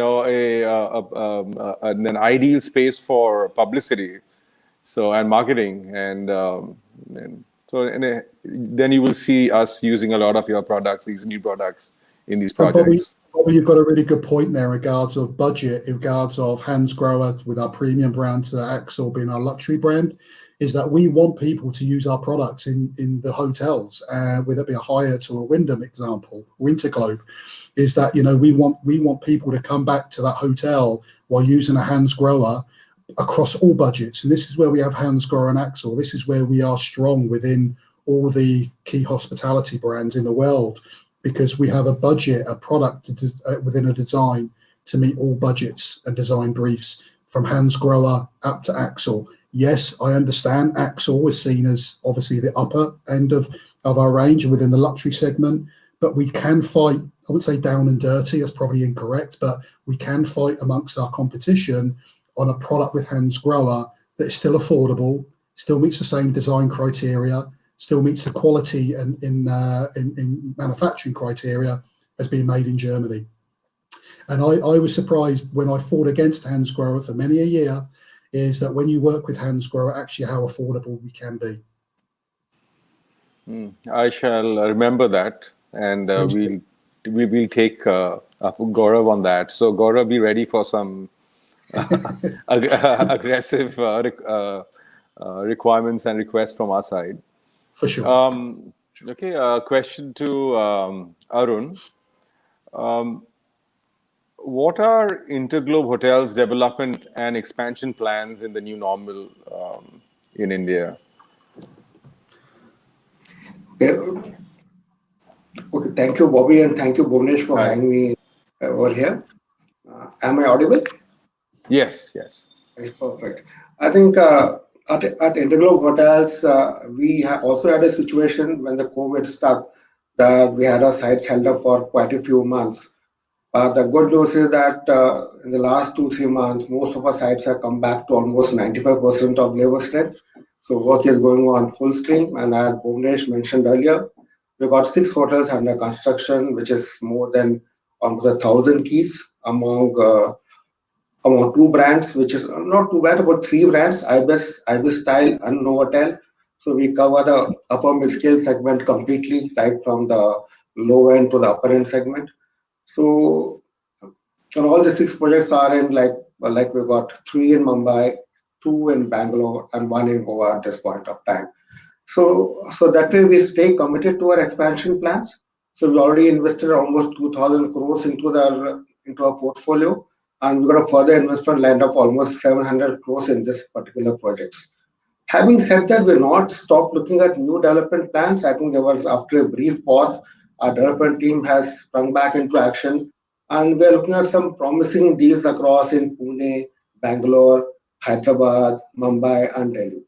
So our preference always has been for greenfield projects because it gives us flexibility in design and looking at how we can meet the various design elements to match up with each other.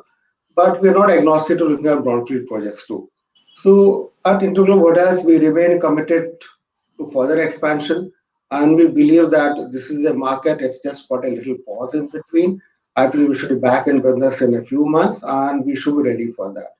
And having said that, we'll also utilize this time to make further investments into our existing portfolio. Like we're planning a couple of renovations to take care of the lean period, so we have fresh product in line as soon as the guests start coming back to our hotels. And even when I say starting to come back, even now I would say we have already hitting at 40 to 45% of occupancy, which is good news. And we hope that very soon we should be back to a new normal, or the normal what we call as, and our expansion plans are in place to take care of that. Thanks, Arun. Over to Vandana. Hi, Vandana. Your microphone's off. Question to you. Do share, the contemporary design trends that are popular today, for hotels and restaurants, especially in our country.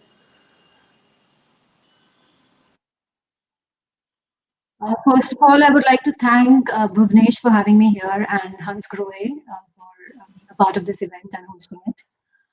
Bobby, that's a really nice question. I, as a designer, I'm not a trend follower, but trends drive a lot of what we see today. And the modern guest today wants to be engaged more than what the guest, previously who came to a hotel was. He wants to be heard, he wants to be empowered, and he wants to be delighted by hotels. And today's generation, they want to multitask when they come to a hotel. So the way we design hotels is really changing because of what the guest really needs, and it's being driven by that. So we are seeing a lot of changes in spaces as we design them today. I think the key to design is the multifunctionality or creating diversity, and I agree a lot with what Rima said previously.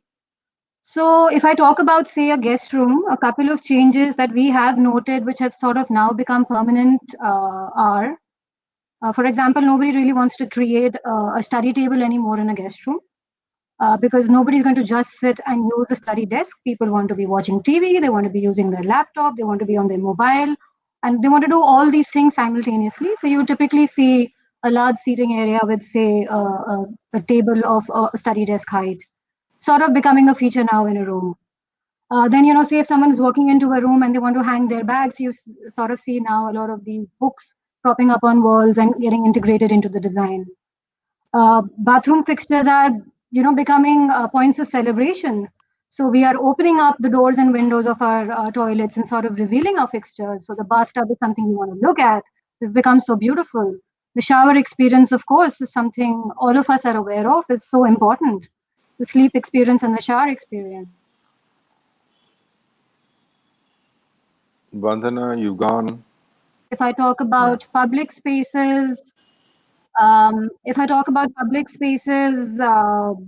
a guest walks into a lobby, he doesn't want to see this large waiting area anymore. He wants multiple experiences together. He wants his senses to be engaged.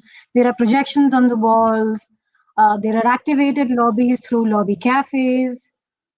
There are large LED screens, so there is technology as well as, material integration, spatial integration. And this is also helping us create more viable spaces for our owners, because we are not then boxing one function as one dedicated space, but we're able to club a lot of functions together.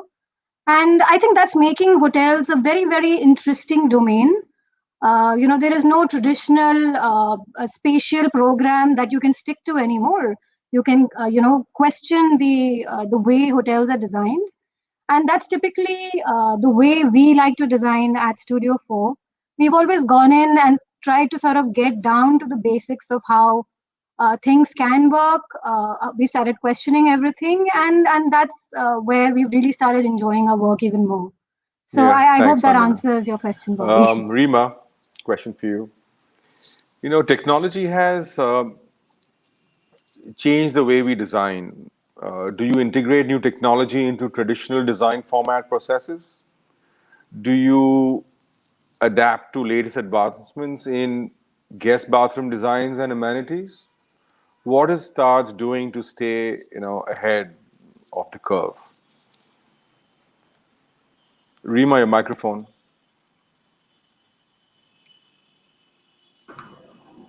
Okay, I'm live now. So you will agree with me that bathrooms has emerged as one of the selling point for the guest rooms. It's no more just the guest room design. Bathroom is an integral part of it, and especially one of it's the also more taking up a big chunk of the budget.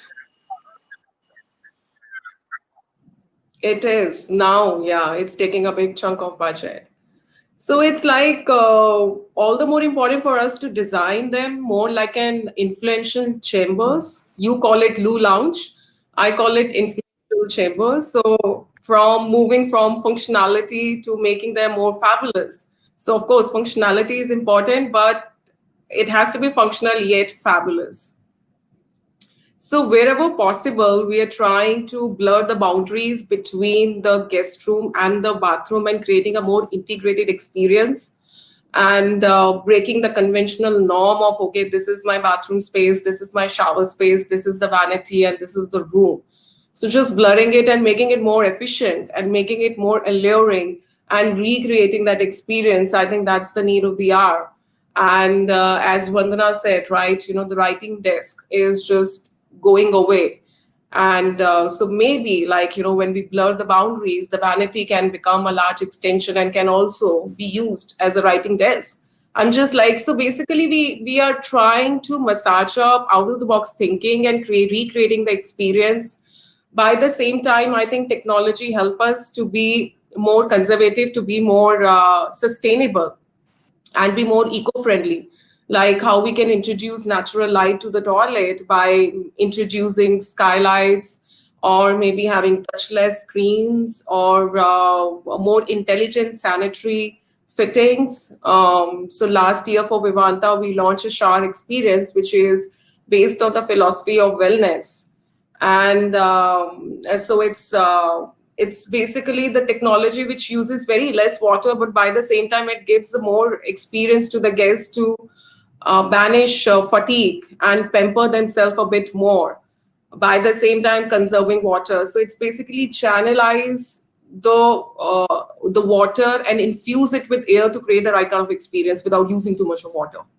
So these are some intelligence integration which we are doing to be ahead of the curve. And then, like the faucets also, how we can create them touchless to cut the long contact and make water conservation and to be more sustainable. So all these elements, all these exercise, we are practicing to be more ahead of the curve. Okay. Thanks, Reem. Srijit, over to you. Your microphone's off here. Yeah. How do you incorporate Hyatt's vision for environmental sustainability into your projects? Hyatt's purpose is to care for people so that they can be their best.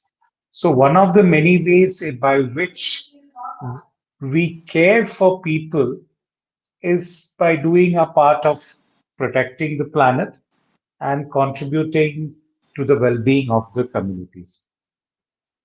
Access to clean water and air, availability of plentiful resources, and a stable climate are essential for people, communities, and the business to thrive.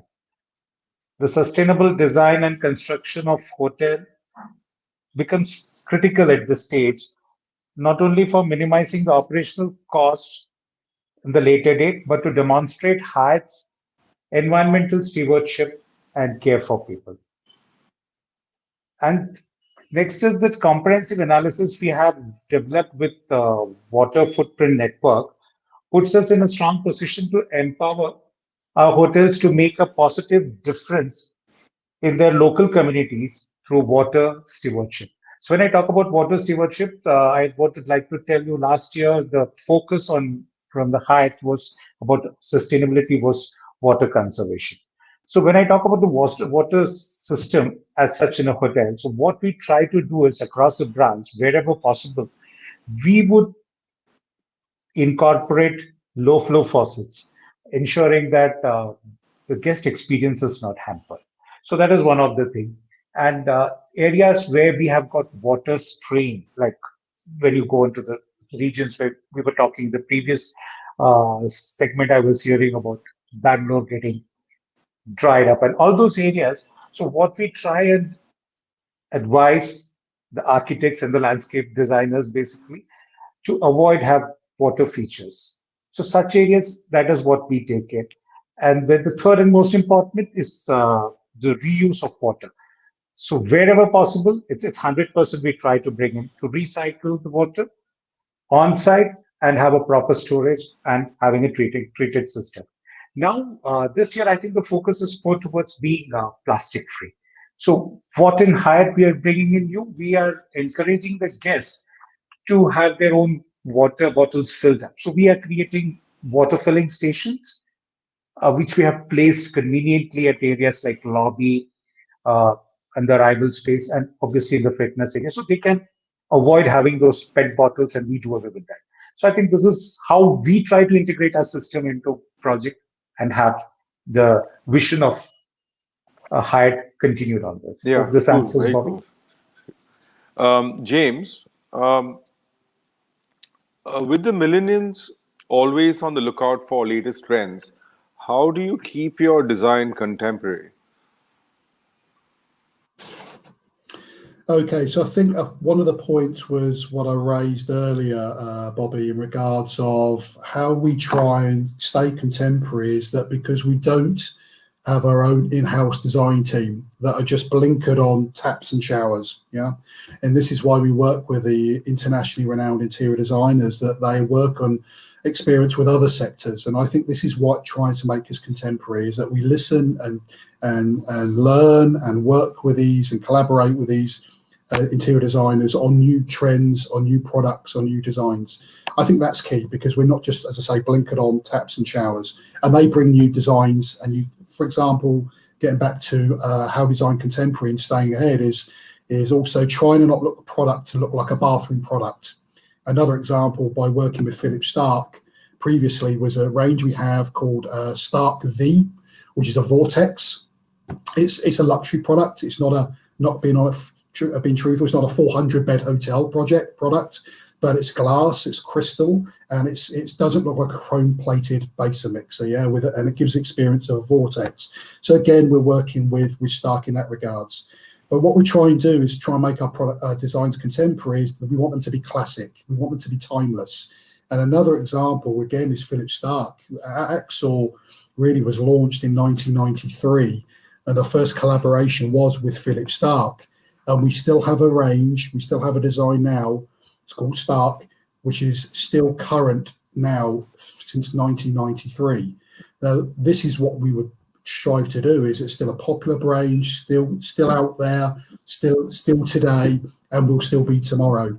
So this is where we try and keep our design contemporary, by working with these particular designers, but also in other regards of, we're looking at not only a design of contemporary, we're thinking of classic, we're thinking of traditional. How do we always try and be innovative and outside the box, so to speak, in our design? So I would say that's probably how we would answer that. That's super cool. But Rima, I've got to thank Rima. I mean, her points there were music to our ears as a manufacturer of bathroom products and showering products, about EcoSmart being king. It's a wellness area. I mean, exactly. The bathroom of so many years ago was a room of cleanliness. It was a cleaning, a washing area, and now it's a room of experience of sensors, of relaxation, of invigoration. And this is now a wellness area, the bathroom, and this is now being designed around that as well. And this really ticks all of our boxes. And also with Srijit saying about, water saving, EcoSmart, low flow faucets and showers. And again, getting away from the design. We're not breaking away from the design or the experience to the guest by putting forward a water saving or EcoSmart product. It's still the same as before, just the air is mixed with water, as Rima correctly said earlier on as well. So if Rima ever wants a position at Hans Grohe, please let us know. Huh? Thanks, James. Arun, a very relevant question for you for present day times. What are the challenges in material supply post-COVID, especially for design needs for every segment? What is the learning curve in terms of design principles that COVID has reinforced? That's an interesting question, Bobby, and quite relevant to the times we are living in right now. Yeah, we always were sourcing our materials across the globe. So obviously there was a big disruption which happened in initial time. China was suddenly out of bounds, and so did our supplies from Europe also starting to get affected in a big way. So obviously we have to think different. We have to start sourcing. We start looking at new options and new sources of materials. But sometimes, in spite of all the adversity, you always come up with new opportunities. I think some of the examples which we had was we are always used to source the wallpaper from China, like most of us do, right? And suddenly, out of middle of nowhere, we got a supplier out of the USA who was willing to give us a superior product at a much more competitive price. And there, suddenly our entire budgets came back in line, the timelines were back in line, the US were willing to work with us closely, and suddenly, I think a few months back, nobody could ever imagine that USA would be competitively priced against somebody like China. And similarly, we were having issues with our doors and door frames. Our door frames at Interglobe of the hotels have doors which are pretty unique in terms of door seals and smoke seals and all kinds of integration in terms of fire rating and stuff like that. And certainly, we had a country called Russia who was willing to supply doors which were absolutely superstar and at a price which was much, much cheaper than what Italy or China would have provided. So I guess we have been learning new things. We have already been using those Russian doors. Yeah, there you go. In a few of our projects, they've already been using them even before pre-COVID. And such a wonderful product out of nowhere. Yeah. I think that's something which I'm learning constantly. And in terms of design, Bobby, I think we believe that only designs which are more adaptive and compliant in nature are going to last out. So with that in view, we have been relooking at every space and see how we can multifunction it, how we can use it in different ways. For example, looking at meeting rooms getting converted to co-working spaces.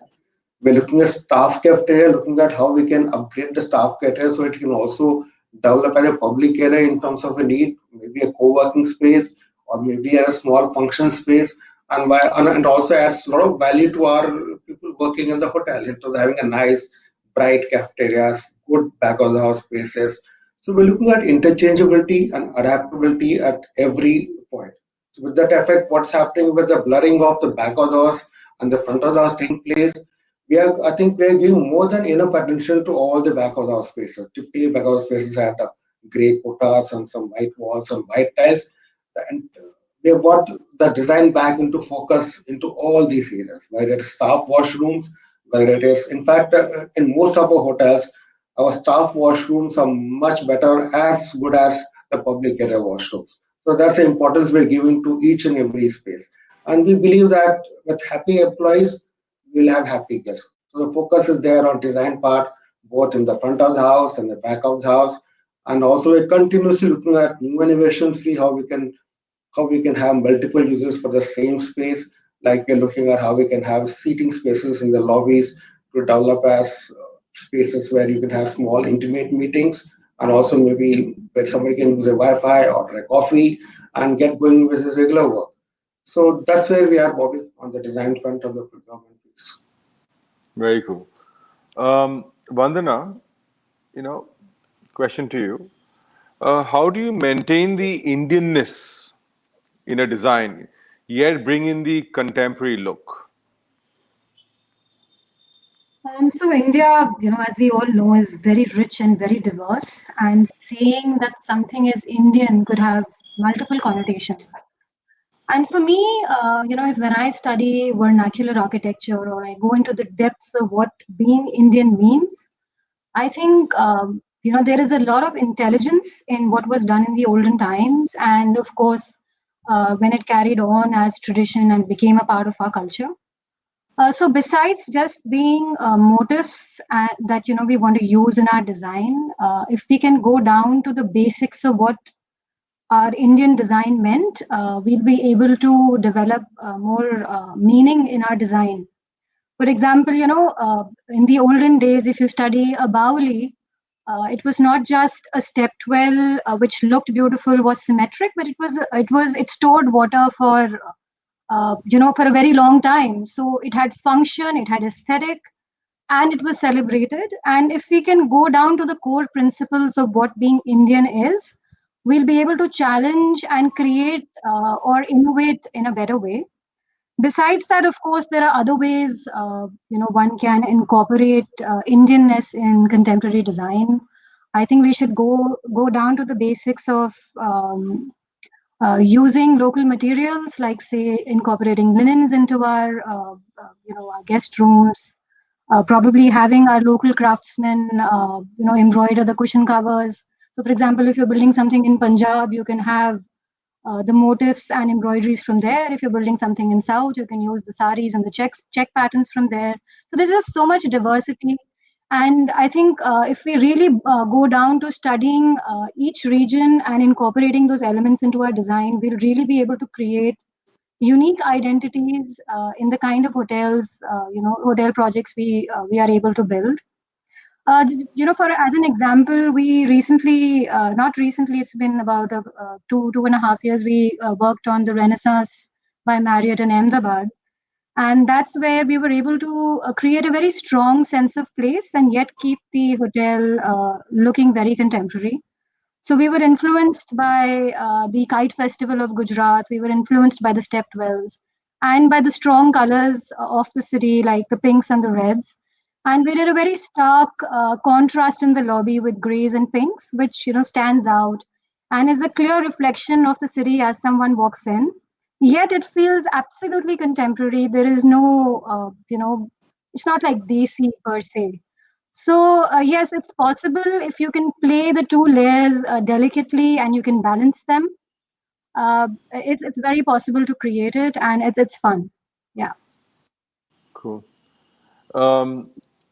Over to Suraj.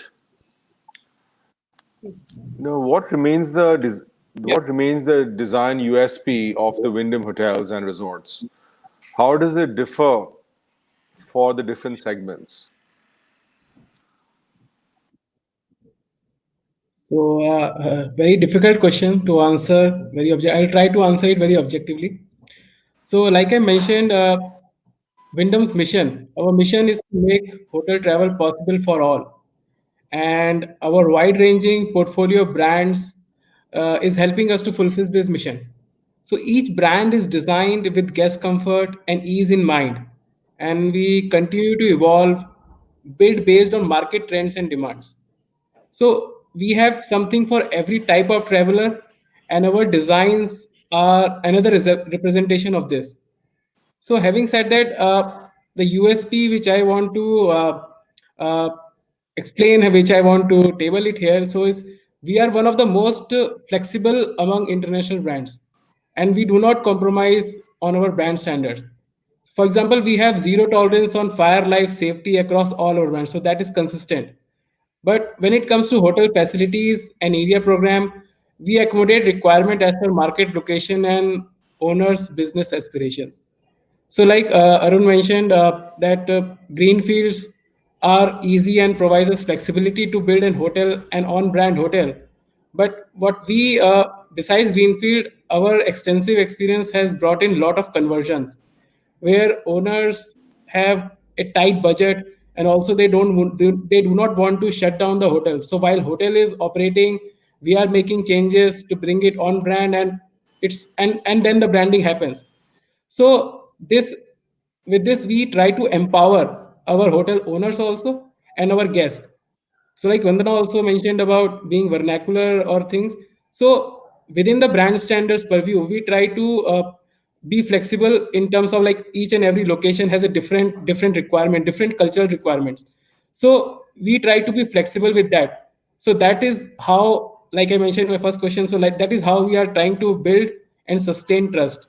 So being as a USP, which I so to bring on the USP question very objectively, is that we have brands to cater to all segments, and plus the flexibility which we are offering to empower our guests and our owners.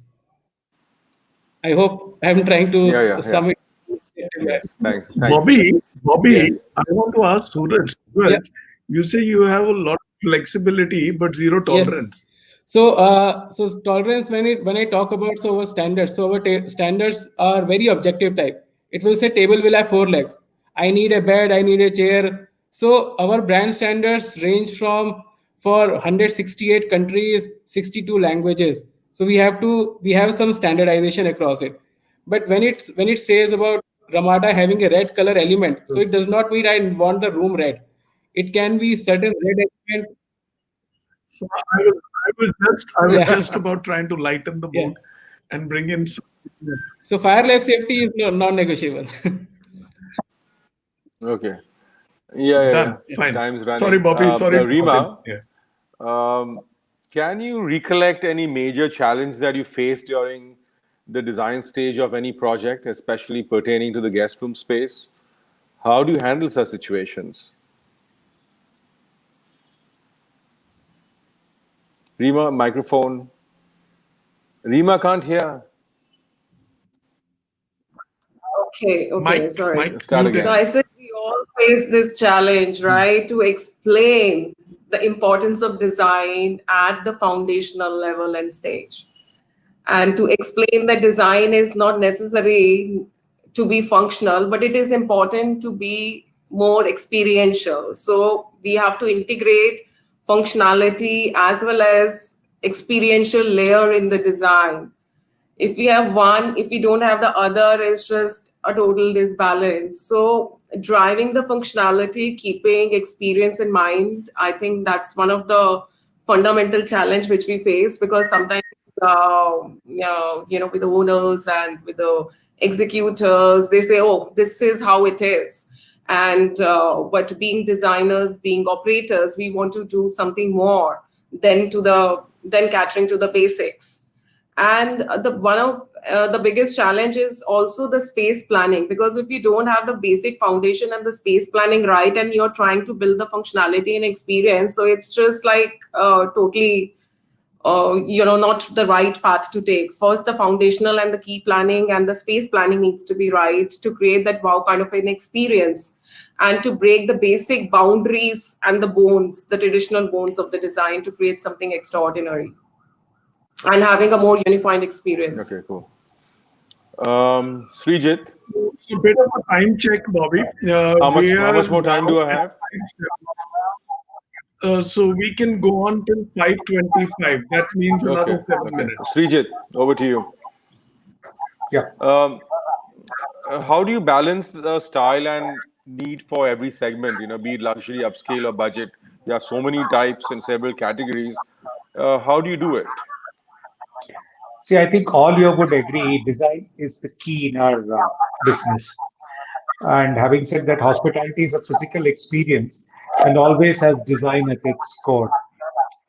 So when you visit our hotels, you will you'll find across the brand an astounded different way of physical space being used. You walk into the lobby space at any of our hotel, and it's different and definitely an experimental moment for all that. Our brand guidelines across the various brands is very distinctive, and our design stays true to those guidelines. Since we are today more towards the bathroom, I would try to take the segment in that comparison on that bathroom design part. So what I would like to tell you is, in a luxury brand like Park Hyatt, Grand Hyatt, Alila, Andaz, in those segments, the bathrooms are inspired by brands' refined spa experience. So it is sport with the wellness, like Rema earlier said, that this is more towards the luxury brand. We are focusing on that. So what we do here is we provide a luxury of standalone bathtub in suites and standard rooms. Also, we have large vanities, which is a generous counter space for two, along with the shower. Shower is in the guest room is once again inspired by the spa experience. So which has got features of sizable walk-in showers, areas with integrated seating and shaving steps, mirrors, and footbath surrounded by hard surfaces. So now when I come to the second segment, which is an upper upscale, which is a Hyatt Regency or a Hyatt Centric, what comes in. Here we call this area as a groom and prep zone. So what happens here is, this is an open plan, a multifunctional space where the guest easily finds everything they need to prepare for the day. So this zone basically comprises of a show closet, a beverage and a refrigerator, beverage station and a refrigerator, a tranquility door if required, if it's an inward-looking hotel or an atrium hotel, we have that. And then the vanity, shower, and water closet. When I talk about vanity in upper upscale area, the vanity is designed in such a way that it opens up into the dressing area. And this is so thoughtfully designed that it offers a clear visibility to the guest essentials, helping them to stay organized. The glass door enclosed for your closets and the shower area gives the privacy while allowing the bathroom to remain open and connect, creating to the expansive groom and prep zone. So when I come to the last segment, which is an upscale, which in India is more of a Hyatt Place. So we redesigned our Hyatt Place toilets, getting the feedback from the customers. So that was what we did is like we made a generous vanity, space for sufficient space for personal items to be kept, multi-directional. Earlier, I think Mr. Arun was telling, same multi-directional lighting on the vanity so that you have less shadows on that. More optimal distance between mirror and vanity for shaving and makeup application. A walk-in shower with a footrest and a larger shower amenity tray. So this is how I think you can see that all the segments we have got those specific areas, and to the style and need, we have done it according to the different thing. I think this. Hope this answers your question, Bobby. You're on mute. Arun, a quick one. Please share some contemporary design trends for your mid-scale properties. What's the latest that you guys are doing? I think what we have been doing of late, Bobby, is that we're trying to push the IBIS brand to the next level. Most of us have seen the IBIS brand as being a plain Jane type of product. If you see some of our newer properties, we're trying to create social spaces which are interactive and fun to be in. We are continuing to push to make our public areas as trendy and chic as possible, create those intimate community spaces, push the level as high as possible. So most of the new projects which are coming in are very high on design, wherein someone wouldn't mind calling his friend over for a drink in our bar, for example. Typically, people would have gone outside. I used to go and entertain people. Here we're saying, why not take it to a level where we are getting people back into the social spaces, and more of the and more the trend has been to create as much as a residential feel to the whole property as much as possible. So with that, we are keeping in mind that uh, while the focus on design, we're also focusing on sustainability, which is what the new age traveler is looking at. In fact, recently we got awarded the Green Champ Award by IGC. This came in last week only. So we have a very high focus on sustainability, making sure that we've got a residential field for all our projects, making sure we cater to the Gen Y need as much as possible, because our data shows that our hotels occupancy is almost 80% by the Gen Y folks. So although we don't limit our design to them, but the focus is definitely on the needs and aspirations of the Gen Y. That's where we are. Okay. Vandana, I think that will probably be the last one. Bhuvnesh, yes, do you have a few last minutes? last one. Yeah. Yeah, Vandana, can you share some design innovations for enhanced guest experience? So, Bobby, I think innovations should basically pull from the guest pain points in hotels. And I think most of the pain points are around the check-in experience, which everybody wants to hasten. So use of technology in that area, there are hotels now using facial recognition, they're using RFID wristbands, etc. Also for opening of doors. Then, when you're in a hotel, you want to be catered to quickly. So how can that happen? There are chatbots that, they're using these days. There's use of robots, etc. So I feel technology can really change guest experience. I've already spoken about how multifunctionality and creating a sense of place have, of course, their value cannot be negated. But integration of technology, though it comes at a cost, has great value. And I was also going through a lot of the latest Hans Grohe products, and I was amazed at what all they're doing now in terms of the sensory shower experience that they're creating. You can control, your shower experience through an app, through your devices. You can pre-program it. So I think there's just a lot that technology can do to enhance the guest experience.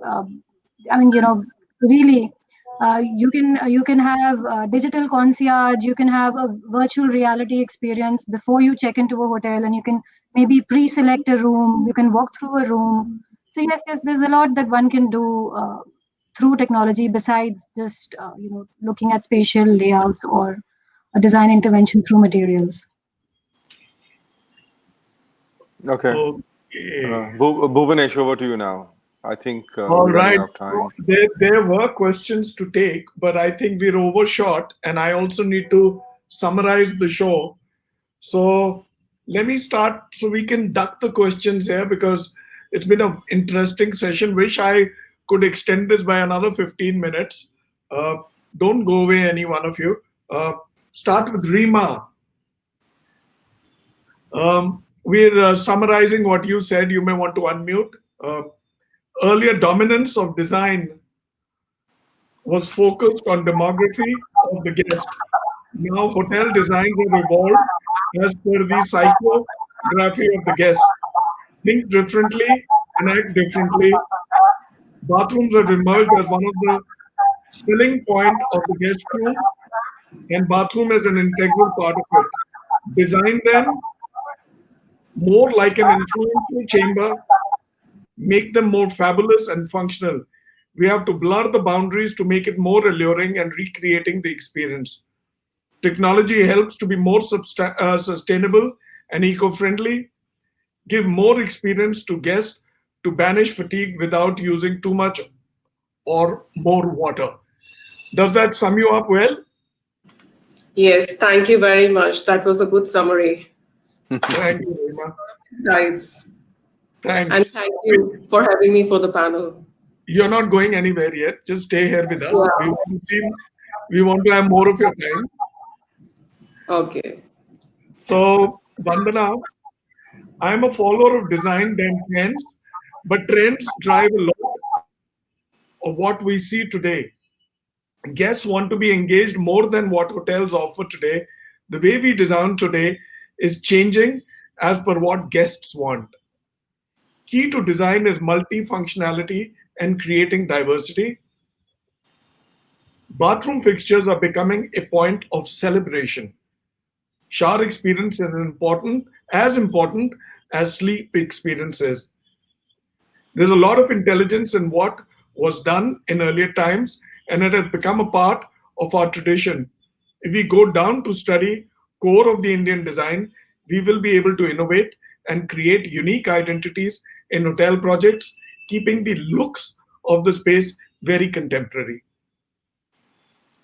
Very well summarized, Bhavnesh. Thank you. ठीक अच्छे Balo. All right, Arun. We remain committed to expansion. We believe that this is a little pause that the market has gone into. In this time, we make further investments to our existing portfolio. Good news is that we have already hit 45% of our pre-COVID occupancy. We start looking at new options in this COVID era, which opens new and better opportunities for us, which are also more economical. In terms of design, we believe that only designs which are more adaptive and compliant are going to last. We look at interchangeability and adaptability in products at every point, whether it's for the office or for the bathroom. Thank you, Bhavnesh. That was a very good summary. All right. Srijit, Yes. care is the purpose of our business. Well-being of the guests and the employees is central to our ethos. Key aspect is to have intuitive and empathetic design. Bathroom is a primary opportunity to impact the guest experience beyond the guest expectations.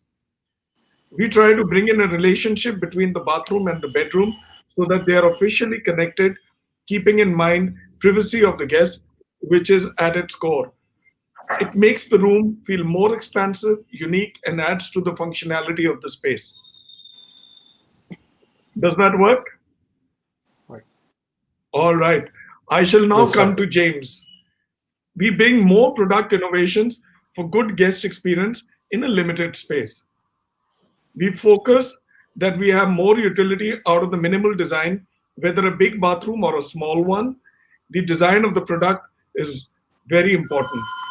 We were the first one to give a water at the touch of button, to give water at the touch of a button, a very intuitive technology. We listen, learn, and collaborate with designers for new designs. We try keep our designs contemporary by thinking of classic, by thinking of traditional, out of the box, out of the box. Does that work, James? Awesome. Fantastic. So, Thank you, you know, Bhuvnesh. this has been a beautiful session. Uh, you know, a great balance between gender and between both the genders, and also uh, it brings in a right balance between owners, operators, designers, and architects. Could we have asked for more? And Bobby, how do we rate Bobby's anchoring and moderation? I think It's not my Bobby, you mute, unmute. Bobby, unmute. Fabulous. If I can say it's not fabulous. my forte to be asking questions. No, So don't mind it. It's your forte. It's your 50 now. So, so that's more on a lighter one. Bobby, thanks for pleasure. moderating the show. Don't go away. I want to bring in Gaurav. Gaurav is the managing director of Hans Grohe for South Asia. He shall also do the Thanksgiving. Gaurav, welcome. You've been watching from back of stage. Bobby is there, Rima is there, Vandana, Arun, Srijit, uh, Suraj, and of course James. You know. Yeah, watching and a bit envious that I couldn't be part of the panel. But anyway, I think, just like this, I think over the past 2 weeks, we've had a number of sessions. We've had But 5 let me tell you, the Gaurav, uh, apna, Bobby made a point about budgets, huh? So you might want to link offline with him. So Yeah. I hope you made your notings. James mentioned that he is going to make things more affordable for us. So I'm going to take his word. So Gaurav, don't get surprised if I expect a lot out of you, and we do expect you to satisfy our requirements. Because you have some really cool products. It's of no use if we can't use them, right? Fair point. And I think, to be honest, I would be more surprised if that point was not raised over a course of a 2-week, 5 webinar session. So that point is always valid. And I think that's one of the reasons why we are doing this as well. But just to mention, over the last 2 weeks almost, we've had 5 webinars. We've talked about design. We've talked about sustainability as a platform. We've talked about showering with our senses. We've talked about how innovation is actually inspired by emotion in general. So I think it's been a lot of expressions about water. It's been a very, very humbling and learning experience. And I think the core has been to, learn from you all. The core has also been to engage from you all, because I think that's one of the principles that Hans Grohe has been very successful across the globe.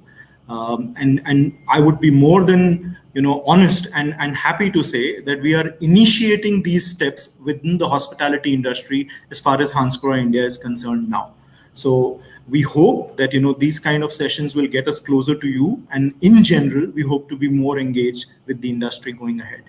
I know that a huge effort has been done by BW Hotelier, but before I thank them, I'd like to thank all the speakers that came on the webinars. I know that each moderator has had to do a lot of effort in putting it all together, in moderating this show within the timelines. So a big shout out and a big thank you to all of you. And of course, BW Hotelier, its team at the back end. I know the number of exchanges we've had to get things better, but I think the intent and the delivery has been phenomenal. To my own team and to the speakers that we've had from Hans Grohe globally, a big thank you to you too. So thanks again from our side, and I look forward to engaging with you beyond the show as well.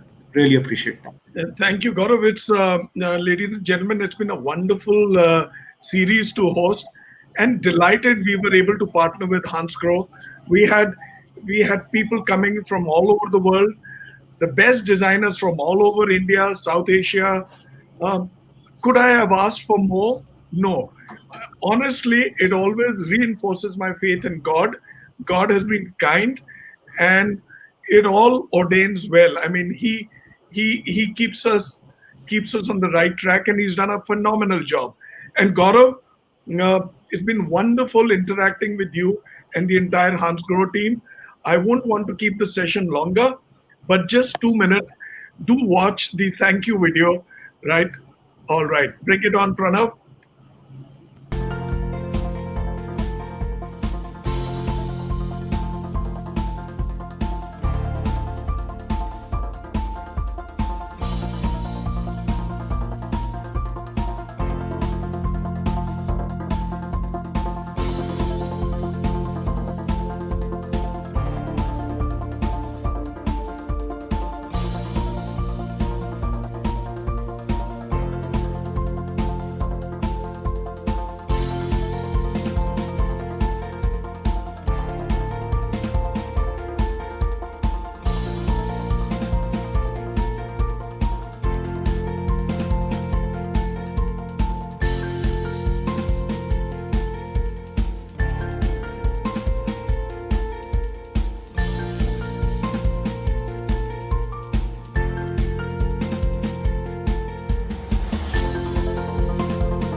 Thank you, Bobby. Thank you, Rima. Thank you, Vandana, Arun, Srijit, Suraj, Gaurav. Thank you so much. Thank you, James, for coming in. This was a wonderful session. Thanks for hosting it, Bobby. And thank you for this Pleasure, wonderful pleasure. series. And thanks for having me It's as really well. been, this has been the right capping to a wonderful series. Thank you all. Thank you. Thank you for being there. Thank you, and wish you all a happy Diwali as well. Thank you. Happy Oh, happy Diwali to all. Diwali. Happy Thank you. Diwali to everybody. Diwali is just around, right? Yes. So that is big for us, James. Well, I'll celebrate with you. Yeah. Festival of Lights on the 14th. Bye-bye. Okay. Bye. Bye. Thank you. Thanks so much, Bye. Ray. Okay, then. Bye-bye. Thank you. Thank Bye. you. Bye. Cheers.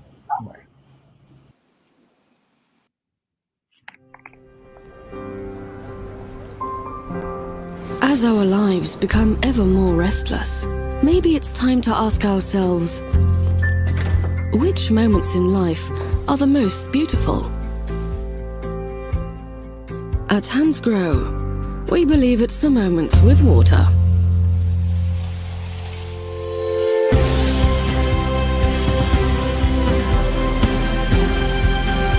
Because water is the essential to us in 1,000 ways every single day. We share it from our very first moments. At special times when we're together with our families and friends.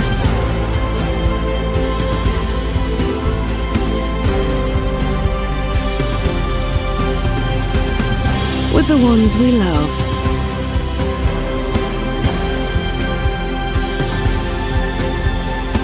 Or the times when we are simply by ourselves.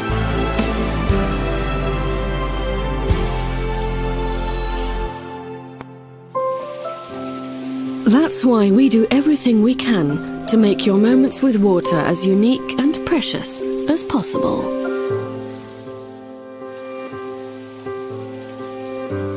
Hansgrohe. Meet the beauty of water.